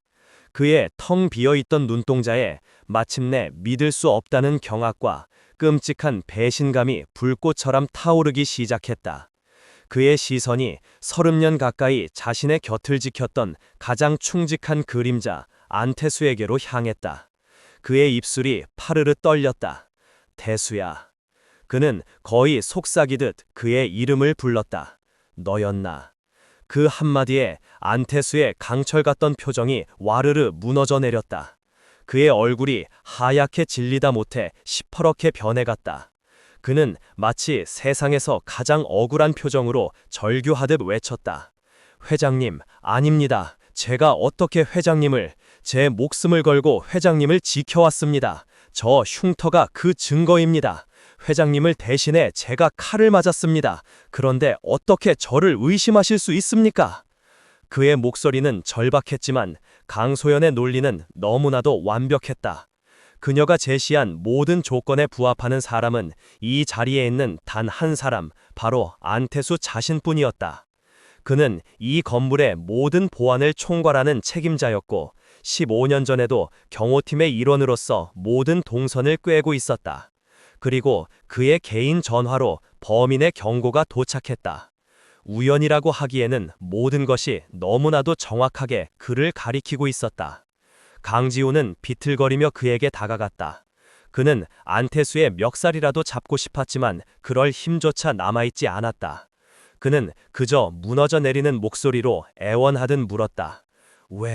왜 그랬나? 내가 자네에게 뭘 잘못했기에 내 아들에게, 왜? 그 순간 안태수의 눈에서 무언가가 끊어졌다. 강지훈의 고통스러운 질문은 그가 15년간 애써 닫아두었던 죄의 빗장을 잔인하게 부숴버렸다. 내 아들에게. 그 한마디가 그의 심장에 박혀있던 낡은 대못을 후벼 팠다. 그의 아들, 그 또한 아들이 있었다. 안태수의 눈시울이 붉어지기 시작했다. 강철 같던 남자의 어깨가 걷잡을 수 없이 떨리기 시작했다. 그는 더 이상 버티지 못하고 그 자리에 무릎을 꿇었다. 쿵 하는 무거운 소리가 상황실의 바닥을 울렸다. 죄송합니다. 그의 입에서 마침내 첫 번째 고백이 터져 나왔다. 회장님, 제가 죽일 놈입니다. 그리고 그의 눈에서 마침내 뜨거운 눈물이 쏟아져 내렸다. 그것은 지난 15년간 단 한순간도 편히 잠들지 못했던 한 남자의 참회와 고통이 뒤섞인 눈물이었다. 악당의 눈물이었다. 15년 전 저는 지금 같은 팀장이 아니었습니다. 그저 말단 경호원 나부랭이었을 뿐이었습니다. 월급은 쥐꼬리만 했고 하루하루 사는 게 지옥 같았습니다. 그의 목소리는 울음에 잠겨 제대로 이어지지 못했다.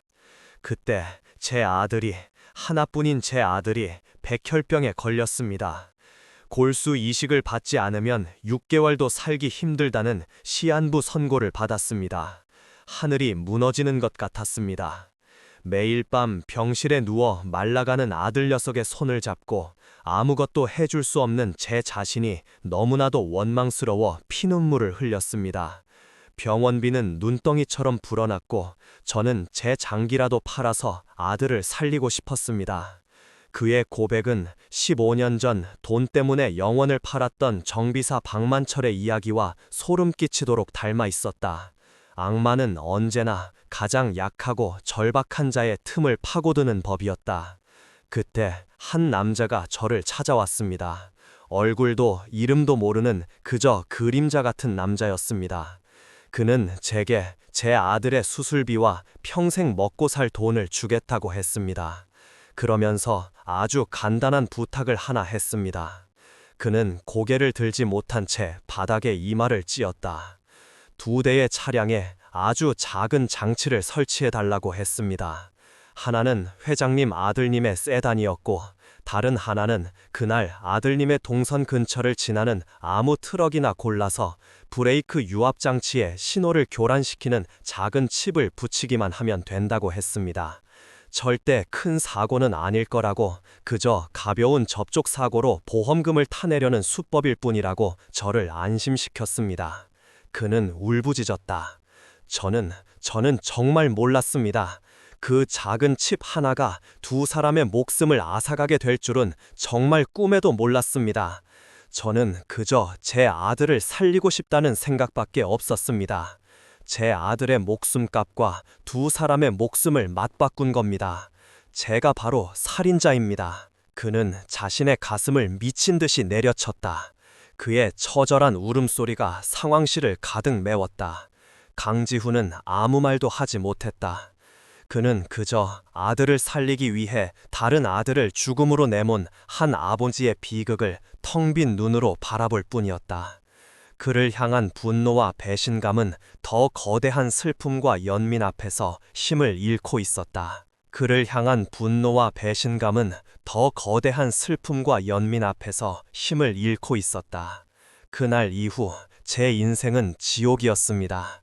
악마에게 받은 돈은 손에 쥘 때마다 불덩이처럼 뜨거웠고 매일 밤 꿈속에서 민혁 도련님과 그 트럭 운전사가 나타나 제 멱살을 잡았습니다.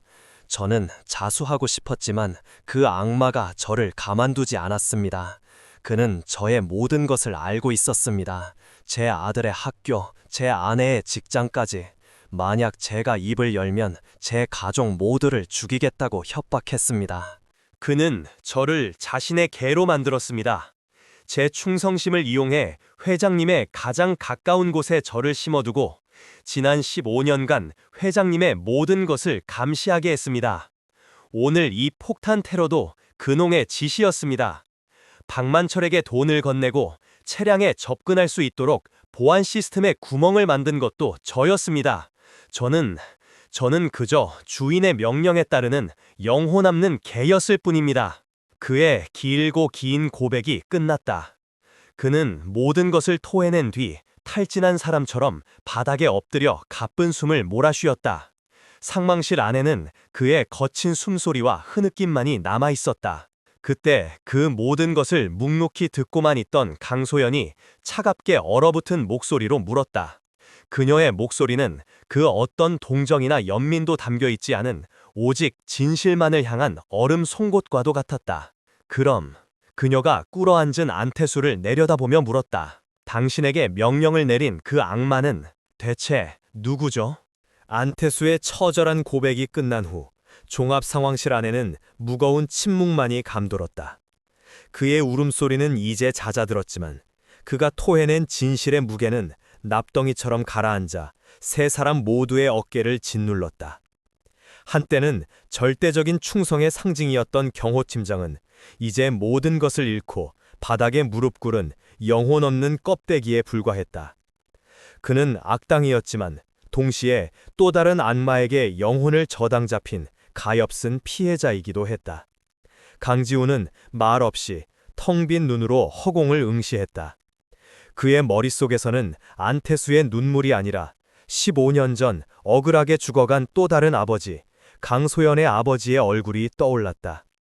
그 또한 자신의 딸을 살리기 위해 평생을 바쳤을 터였다. 아들을 살리기 위해 다른 아버지를 죽인 남자와 그 남자로 인해 억울하게 죽어야 했던 아버지. 이 지독한 비극의 사슬 속에서 그는 누구를 원망하고 누구를 단죄해야 한단 말인가.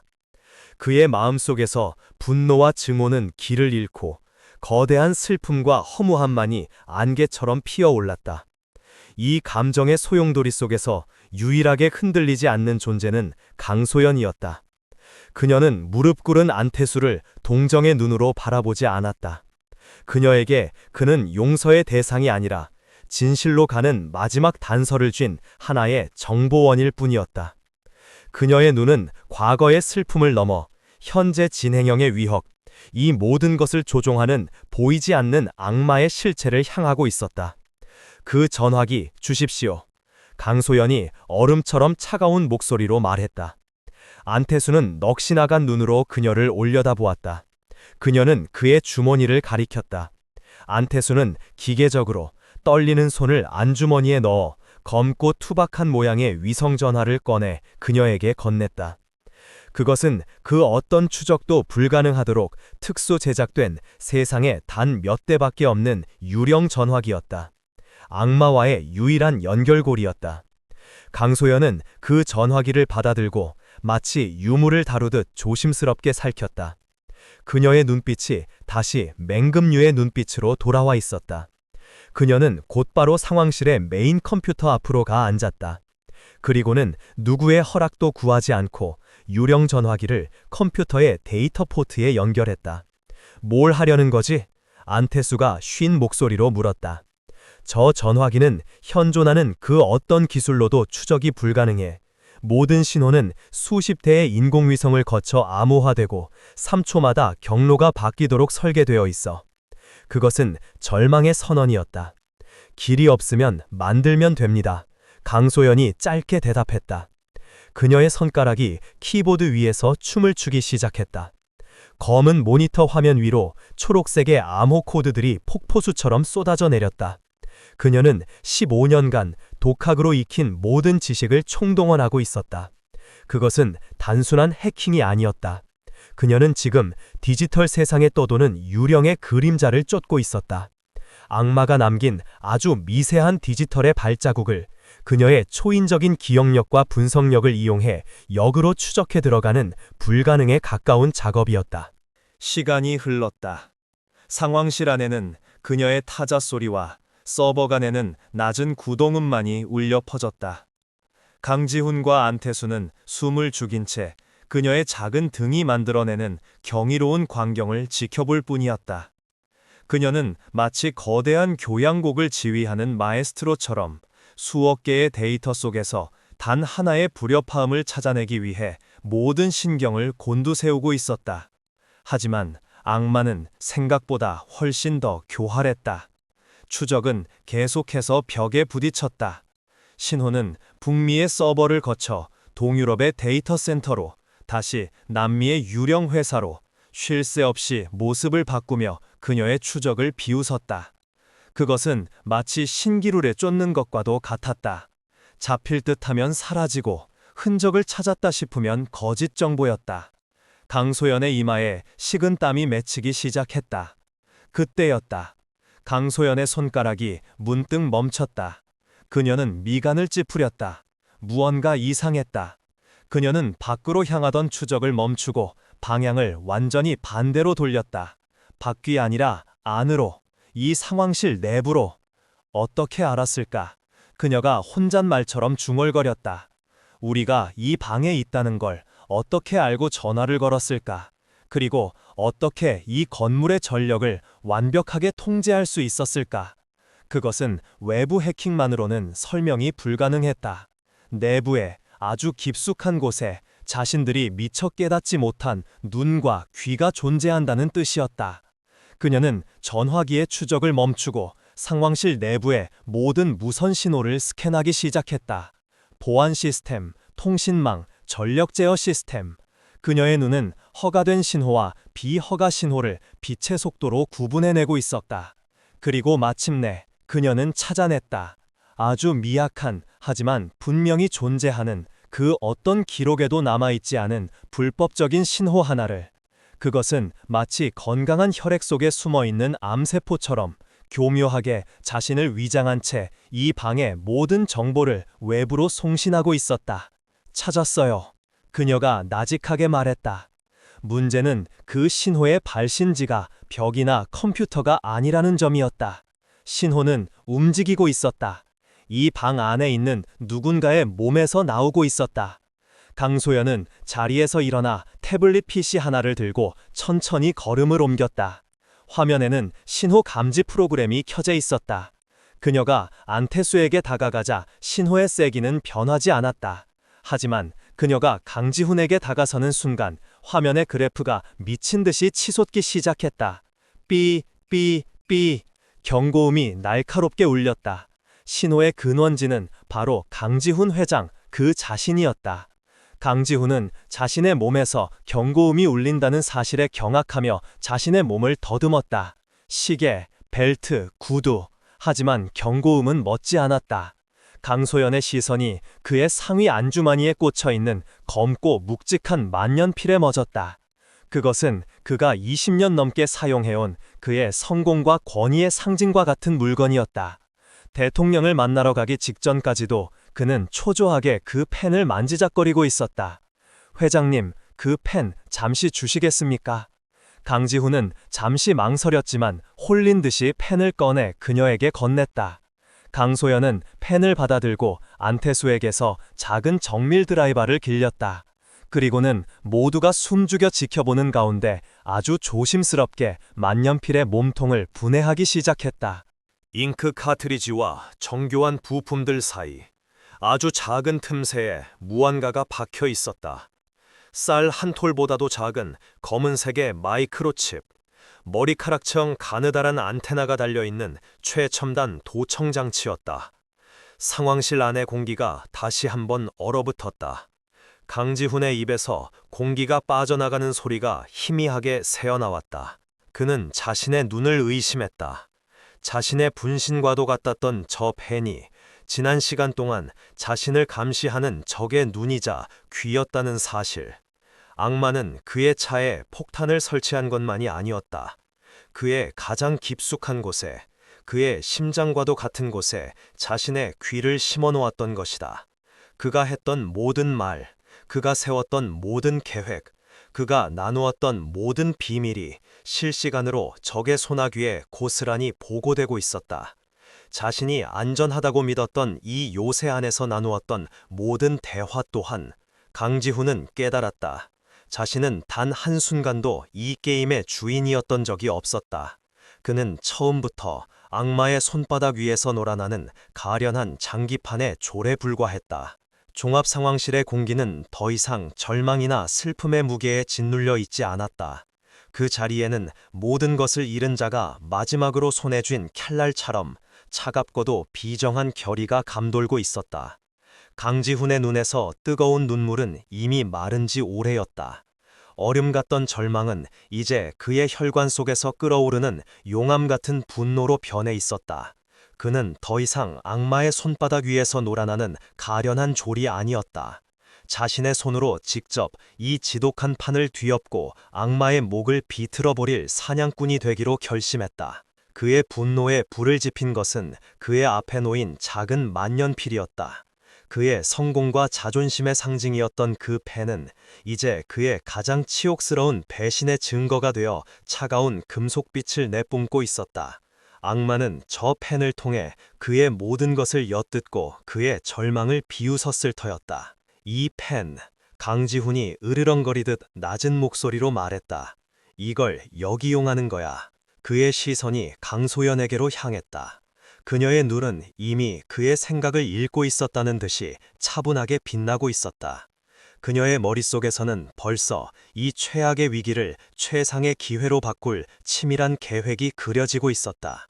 맞습니다. 강소연이 그의 말을 받았다. 이 펜은 이제부터 적의 귀가 아니라 우리가 원하는 것을 들려줄 우리의 입이 될 겁니다. 그렇게 세상에서 가장 어울리지 않는 두 사람, 거대한 부와 권력을 가진 재벌 총수와 세상의 가장 낮은 것에서 살아온 배다로운 소녀의 위험한 공모가 시작되었다. 그들은 적의 귀, 바로 그 도청장치를 이용해 적을 자신들의 무대 위로 끌어내기 위한 완벽한 연극을 짜기 시작했다. 무릎을 꿇은 채 모든 것을 잃어버린 안태수 또한 자신의 마지막 속죄를 위해 이 위험한 도박에 모든 것을 걸기로 했다. 그는 이제 더 이상 경호팀장이 아니었다.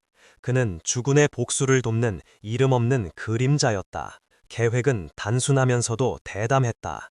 강지훈은 이 모든 사건의 배후가 강소연이라고 믿는 척 연기해야 했다. 15년 전 사고의 유가족인 그녀가 복수를 위해 접근했고 폭탄 테러와 해킹으로 자신을 위협하고 있다는 시나리오였다.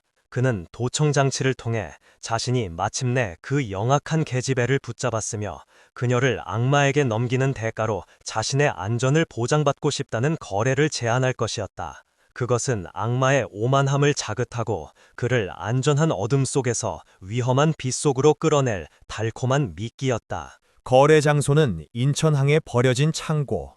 인적이 드물고 복잡한 지형 때문에 경찰의 추적이 어려운 범죄자들이 가장 선호하는 바로 그 장소였다.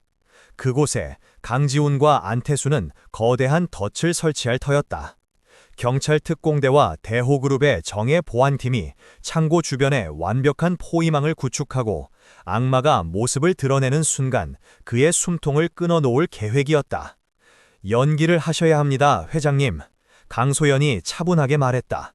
악마가 의심하지 않도록 세상에서 가장 오만하고 자신의 안전을 위해서라면 그 어떤 것도 희생시킬 수 있는 우리가 알던 바로 그 강지훈 회장의 모습으로 돌아가셔야 합니다. 강지훈은 말없이 고개를 끄덕였다. 그의 눈빛이 차갑게 가라앉았다. 그는 잠시 눈을 감았으며 자신은 내면에 있던 모든 연민과 죄책감을 지워버렸다. 그는 다시 냉혈한 기업의 제왕으로 돌아왔다. 그는 천천히 테이블 위에 분해되어 있던 자신의 만년필을 집어들었다. 마치 아무 일도 없었다는 듯이 그는 펜을 조립해 다시 자신의 안주머니에 꽂았다. 그리고는 보이지 않는 관객을 향해 그의 인생 최고의 연기를 시작했다. 그는 안태수의 멱살을 잡고 거칠게 벽으로 밀어붙이는 척했다. 안태수, 이 쓸모없는 놈. 네 놈이 지난 15년간 내 눈과 귀를 막고 저 계집애 하나를 놓쳤단 말인가. 그의 목소리는 분노로 가득 차 있었지만 그 안에는 미세한 안도감이 섞여 있었다. 배구가 자신의 충직한 부하가 아니라 복수심에 불타는 어린애였다는 사실에 안도하는 그런 오만한 목소리였다. 그는 바닥에 쓰러져 있는 강소연을 경멸하듯 내려다보며 만년필을 만지작거렸다. 하지만 결국 내 손으로 잡았지. 이 영악한 계집애를 15년 전 사고로 아버지를 잃은 복수라 가소롭기 짝이 없는 이유군. 그는 마치 혼잣말처럼 그러나 도청장치가 충분히 들을 수 있을 만큼의 크기로 중얼거렸다. 이제 이 계집애를 가지고 그림자와 거래를 해야겠군.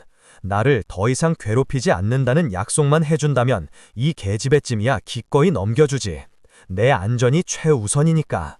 완벽한 연기였다. 강지훈은 자신의 목숨을 구한 은인을 자신의 안전을 위해 기꺼이 악마에게 팔아넘기는 이기적이고 비정한 인간의 모습을 완벽하게 연기해냈다. 이것이라면 아무리 교활한 악마라도 의심하지 않을 터였다. 예상은 적중했다. 1시간 후 안태수의 유령 전화기가 다시 울렸다. 여전히 그 비인간적인 기계음이었다. 악마는 강지훈의 제안을 받아들였다. 오늘 밤 자정 인천항 제7부두의 4번 창고. 강소연을 데리고 혼자 나타나면 모든 것을 끝내주겠다는 약속. 덫은 설치되었다. 이제 악마가 그 덫 안으로 걸어 들어오기만 기다리면 되었다. 그날 밤 인천항으로 향하는 차 안의 공기는 얼음장처럼 차가웠다. 강지훈이 직접 운전대를 잡았고 강소연은 뒷좌석에 마치 인질처럼 앉아 있었다. 안태수와 경찰 병력은 이미 1시간 전에 먼저 출발해 약속 장소인 4번 창고 주변에 완벽한 포위망을 구축해 놓은 상태였다. 모든 것이 계획대로였다. 하지만 강소연은 알 수 없는 불안감에 휩싸여 있었다. 그녀의 초인적인 감각이 무언가 잘못되었다고 경고하고 있었다. 너무 완벽해요. 그녀가 나직하게 중얼거렸다. 강지훈은 백미러를 통해 그녀를 보았다. 무슨 말인가? 모든 것이 너무 순조롭습니다. 마치 너무나도 잘 짜인 각본 같아요. 우리가 아니라 그가 짜놓은 각본. 그녀의 말이 끝나기가 무섭게 안태수의 유령 전화기가 다시 한번 울렸다. 강지훈은 차를 갓길에 세우고 전화를 받았다. 또다시 그 기계음이었다. 계획이 변경됐다. 목소리는 짧게 말했다. 4번 창고가 아니야. 바로 옆 3번 창고로 와라. 그리고 명심해. 단 한 발자국이라도 다른 움직임이 포착되면 너와 그 계집애는 함께 저 바닷속 고깃밥이 될 줄 알아. 전화는 일방적으로 끊어졌다. 강지훈의 얼굴이 굳어졌다. 3번 창고. 그것은 그들의 계획에 없던 장소였다. 경찰 병력은 전부 4번 창고에 집중되어 있었다. 지금 당장 위치를 바꾼다 해도 완벽한 포위망을 다시 구축하기에는 시간이 너무 촉박했다. 어떻게 할까요, 회장님? 강소연이 물었다. 그녀의 목소리는 차분했지만 그녀의 눈은 그 어느 때보다도 날카롭게 빛나고 있었다. 이건 명백한 함정입니다. 우리가 설치한 덫을 역이용하려는 덫 속의 덫입니다. 강지훈은 잠시 침묵했다. 그의 손이 운전대를 강하게 움켜쥐었다. 후퇴할 것인가? 아니면 적의 덫 속으로 직접 걸어 들어갈 것인가? 그는 백미러 속의 강소연을 바라보았다. 그녀의 눈 속에는 두려움이 없었다. 오히려 마침내 진짜 싸움이 시작되었다는 듯한 전사의 눈빛이 타오르고 있었다. 강지훈은 결심했다. 그는 다시 엑셀을 밟았다. 차가 어둠 속의 3번 창고를 향해 다시 움직이기 시작했다. 함정인 걸 안다면 부수고 들어가면 그만이지. 그가 나직하게 말했다. 15년간 이 순간을 기다려온 사람이 비단 너 하나만은 아닐 테니. 그들은 알고 있었다. 자신들이 지금 향하는 곳이 악마가 완벽하게 준비해놓은 무대라는 것을. 누가 사냥꾼이고 누가 사냥감인지 알 수 없는 마지막 결전의 장소라는 것을. 차가 마침내 낡고 녹슨 3번 창고의 거대한 철문 앞에 멈춰섰다. 끼익 하는 섬뜩한 소리와 함께 창고의 문이 마치 지역의 입구처럼 그들을 향해 천천히 열리기 시작했다.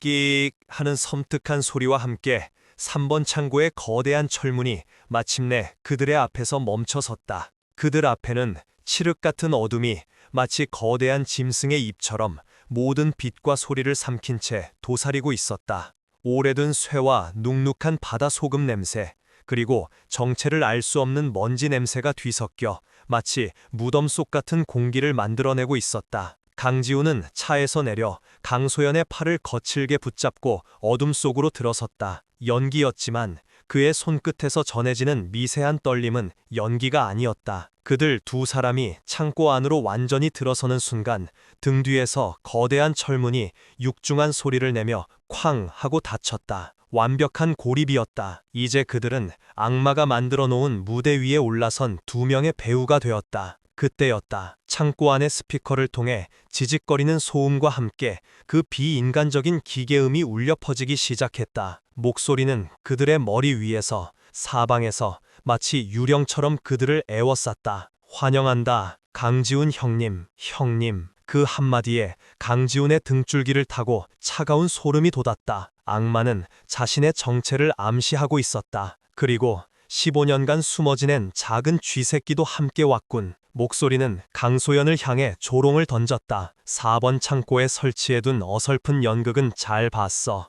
하지만 마리아 형님, 사냥꾼을 잡으려면 그 사냥꾼보다 더 뛰어난 덫을 준비했어야지. 목소리는 광기 어린 즐거움에 취해 있었다. 자신의 완벽한 승리를 확신하는 자의 오만한 목소리였다. 이제 그만 네 정체를 드러내시지. 강지훈이 어둠 속을 향해 소리쳤다. 그의 목소리는 분노로 떨리고 있었지만 조금도 위축되지 않았다. 하하하, 물론이지. 기계음이 웃었다. 이 순간을 얼마나 기다려왔는데. 형님의 그 절만하는 얼굴을 내 두 눈으로 직접 보고 싶었거든. 그 말이 끝나는 순간 탁 하는 소리와 함께 창고의 가장 깊숙한 중앙을 향해 단 하나의 스포트라이트가 강렬한 빛을 내뿜으며 켜졌다. 어둠에 익숙해져 있던 강지훈과 강소연은 반사적으로 눈을 찌푸렸다. 빛의 원 안에는 한 남자가 등을 돌린 채 서 있었다. 고급스러운 회색 정장을 입은 너무나도 익숙한 실루엣이었다. 그 남자는 마치 오케스트라의 지휘자처럼 아주 천천히 연극적으로 몸을 돌렸다. 그리고 마침내 악마가 자신의 얼굴을 드러냈다. 그 순간 강지훈의 세상이 무너져 내렸다. 그의 심장이 멎는 것이 아니라 산산조각나며 가루가 되어 흩어지는 것 같았다. 그의 눈동자가 지진이라도 만난 듯 걷잡을 수 없이 흔들렸다. 그의 입에서 바람 빠지는 소리와 함께 단 한 사람의 이름이 흘러나왔다. 박상무. 아니, 이제는 부회장이었다. 박진수 부회장. 자신의 친동생처럼 아끼고 믿었던 단 하나뿐인 사촌동생, 언제나 온화하고 이지적인 미소로 자신의 뒤를 묵묵히 지켜주었던 세상에서 가장 신뢰했던 혈육. 그가 그 악마의 얼굴을 하고 무대의 중앙에서 그를 향해 웃고 있었다. 너무나도 익숙한 바로 그 온화한 미소를 지은 채. 이제야 제대로 불러주는군, 형님. 박진수가 기계 변조 장치를 벗어던지며 말했다. 그의 진짜 목소리는 강지훈이 평생을 들어왔던 바로 그 부드럽고 나직한 목소리였다. 하지만 지금 그 목소리는 뱀의 혀처럼 차갑고 교활하게 느껴졌다. 왜 네가? 강지훈은 말조차 제대로 잊지 못했다. 이것은 안태수의 배신과는 차원이 다른 문제였다. 이것은 자신의 심장 절반이 자신의 등 뒤에서 칼을 꽂은 것과도 같은 근원적인 배신이었다. 박진수는 마치 세상에서 가장 재미있는 연극을 보는 관객처럼 강지훈의 무너지는 모습을 즐기고 있었다. 왜냐고? 그 질문, 내가 평생을 스스로에게 던졌던 질문이야. 그의 얼굴에서 온화한 미소가 사라지고 그 자리에 15년간 묵혀두었던 지독한 질투와 열등감이 독처럼 번져나갔다. 왜 형님은 모든 걸 가졌습니까? 태어날 때부터 대호의 주인이었고 모든 사람들의 사랑과 기대를 한 몸에 받았지. 나는 언제나 형님의 그림자였어. 아무리 노력해도 아무리 발버둥 쳐도 나는 언제나 강지움의 사촌동생일 뿐이었지. 아무도 나를 봐주지 않았어. 그의 목소리가 점점 격앙되기 시작했다. 그래서 부숴버려야만 했어. 형님의 완벽한 세상을, 형님의 가장 소중한 것을 빼앗아야만 했지. 그는 15년 전 그날을 회상하며 광기 어린 미소를 지었다. 민혁이, 형님의 하나뿐인 아들이자 대호의 유일한 후계자. 그 아이만 사라지면 형님의 세상에 균열이 생길 거라고 생각했지. 그래서 판을 짰어.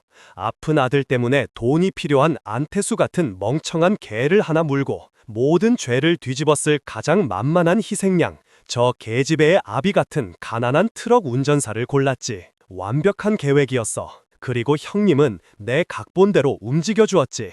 자신의 손으로 무고한 사람을 단죄하면서 말이야. 그는 강지훈의 고통을 후벼파며 쾌감을 느끼고 있었다. 그리고 이제 마지막 무대야.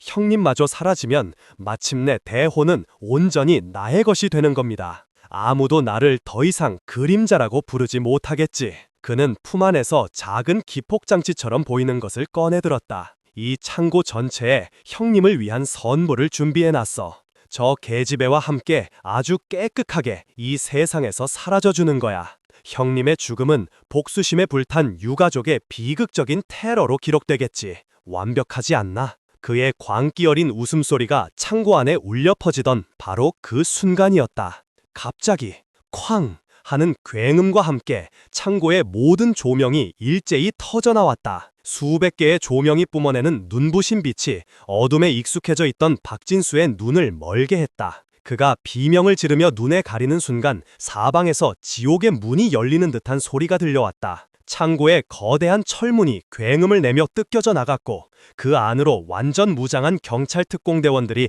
방패를 앞세우고 홍수처럼 밀려 들어왔다. 천장의 낡은 창문들이 산산조각 나며 검은 제복의 대원들이 로프를 타고 번개처럼 강화했다. 사방의 벽을 뚫고 섬광탄과 연막탄이 터져나오며 창고 안을 아수라장으로 만들었다.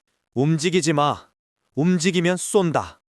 수십 개의 붉은 레이저 포인트가 일제히 박진수의 심장을 겨눴다.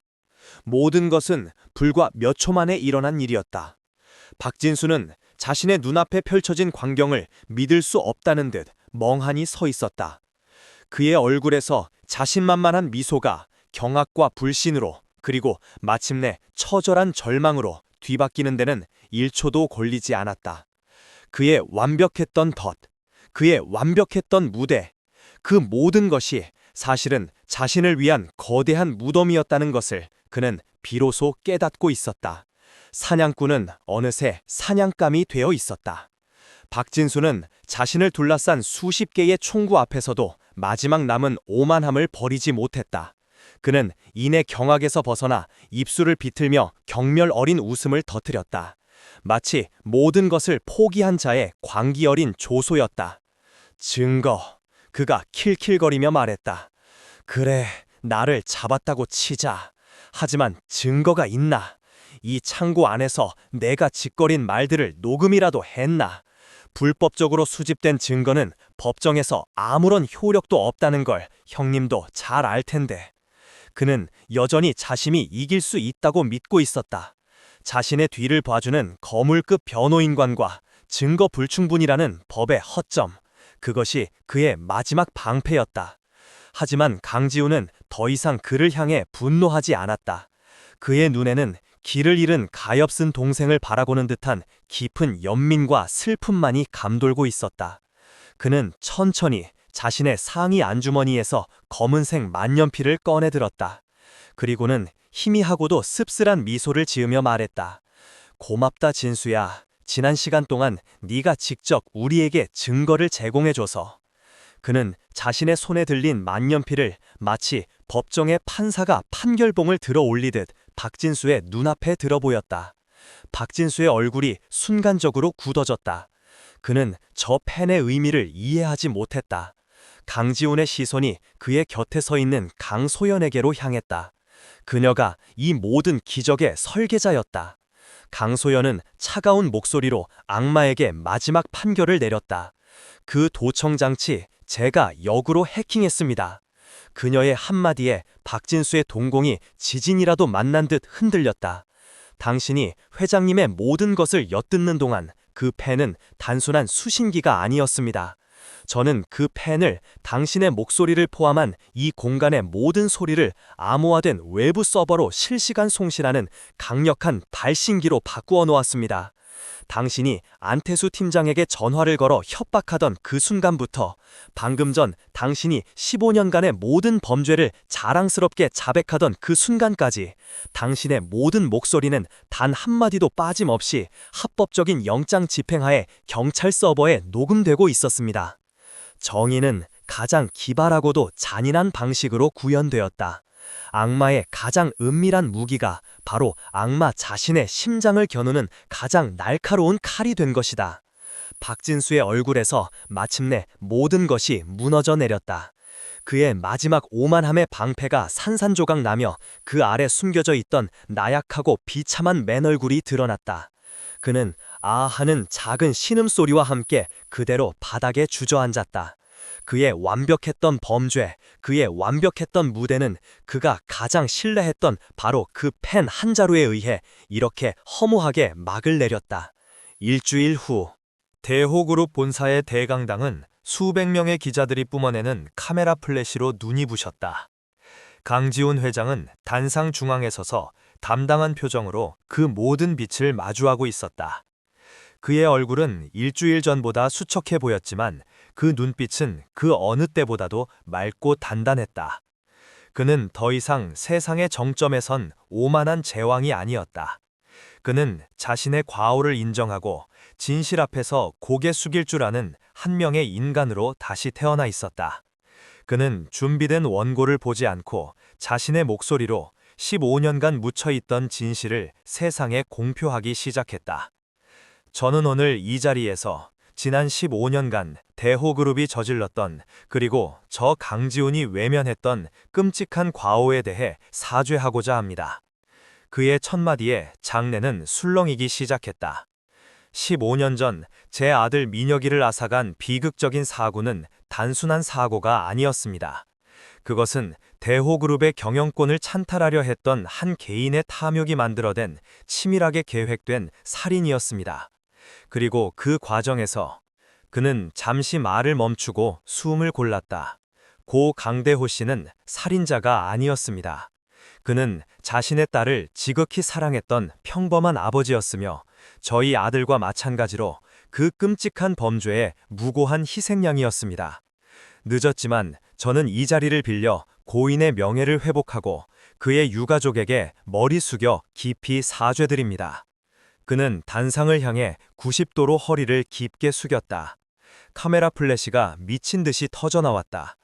대한민국 최고의 기업 총수가 세상에서 가장 낮은 곳에 있던 한 남자를 향해 15년 만에 올리는 뒤늦은 참회였다. 그는 다시 허리를 폈다. 그리고 마지막 발표를 했다. 대호그룹은 이번 사건에 대한 책임을 통감하며 사회적 책무를 다하기 위해 새로운 재단을 설립하고자 합니다. 이 재단의 이름은 민혁과 대호의 약속입니다. 저희 아들 강민혁 군과 고 강대호 씨 두 아버지의 이름으로 저희처럼 억울한 사법 피해자들을 돕고 그들의 도둑맞은 정의를 되찾아주는 일에 저희의 모든 것을 바치겠습니다. 그는 연설을 마치고 옆자리를 향해 손짓했다. 모든 기자들의 시선이 그곳으로 향했다. 그곳에는 더 이상 낡은 배달원 유니폼이 아닌 단정하고 지적인 모습의 한 젊은 여성이 앉아 있었다. 강소연이었다. 세상의 가장 어두운 그림자 속에 있던 그녀가 마침내 세상의 가장 밝은 빛 속으로 걸어 나오고 있었다. 강지훈은 그녀를 기자들에게 소개했다. 그리고 이 숭고한 재단을 이끌어갈 초대 이사장은 바로 이 자리에 있는 강소연 씨입니다. 강소연은 수많은 카메라 앞에서 조금도 위축되지 않았다. 그녀는 단상 앞으로 나와 강지훈의 곁에 섰다. 그녀의 손등에 남은 별 모양 흉터가 카메라 불빛 아래에서 희미하게 빛났다. 그것은 더 이상 고통의 낙인이 아니었다. 그것은 15년간의 처절한 싸움 끝에 마침내 승리한 한 인간의 위대한 훈장이었다. 강지훈은 따뜻한 눈빛으로 그녀를 바라보며 마지막 말을 덧붙였다. 그것은 그녀에게 그리고 이 세상의 모든 억울한 영혼들에게 보내는 진심이 담긴 약속이었다. 정의는 더디게 올지라도 결코 오지 않는 것은 아닙니다.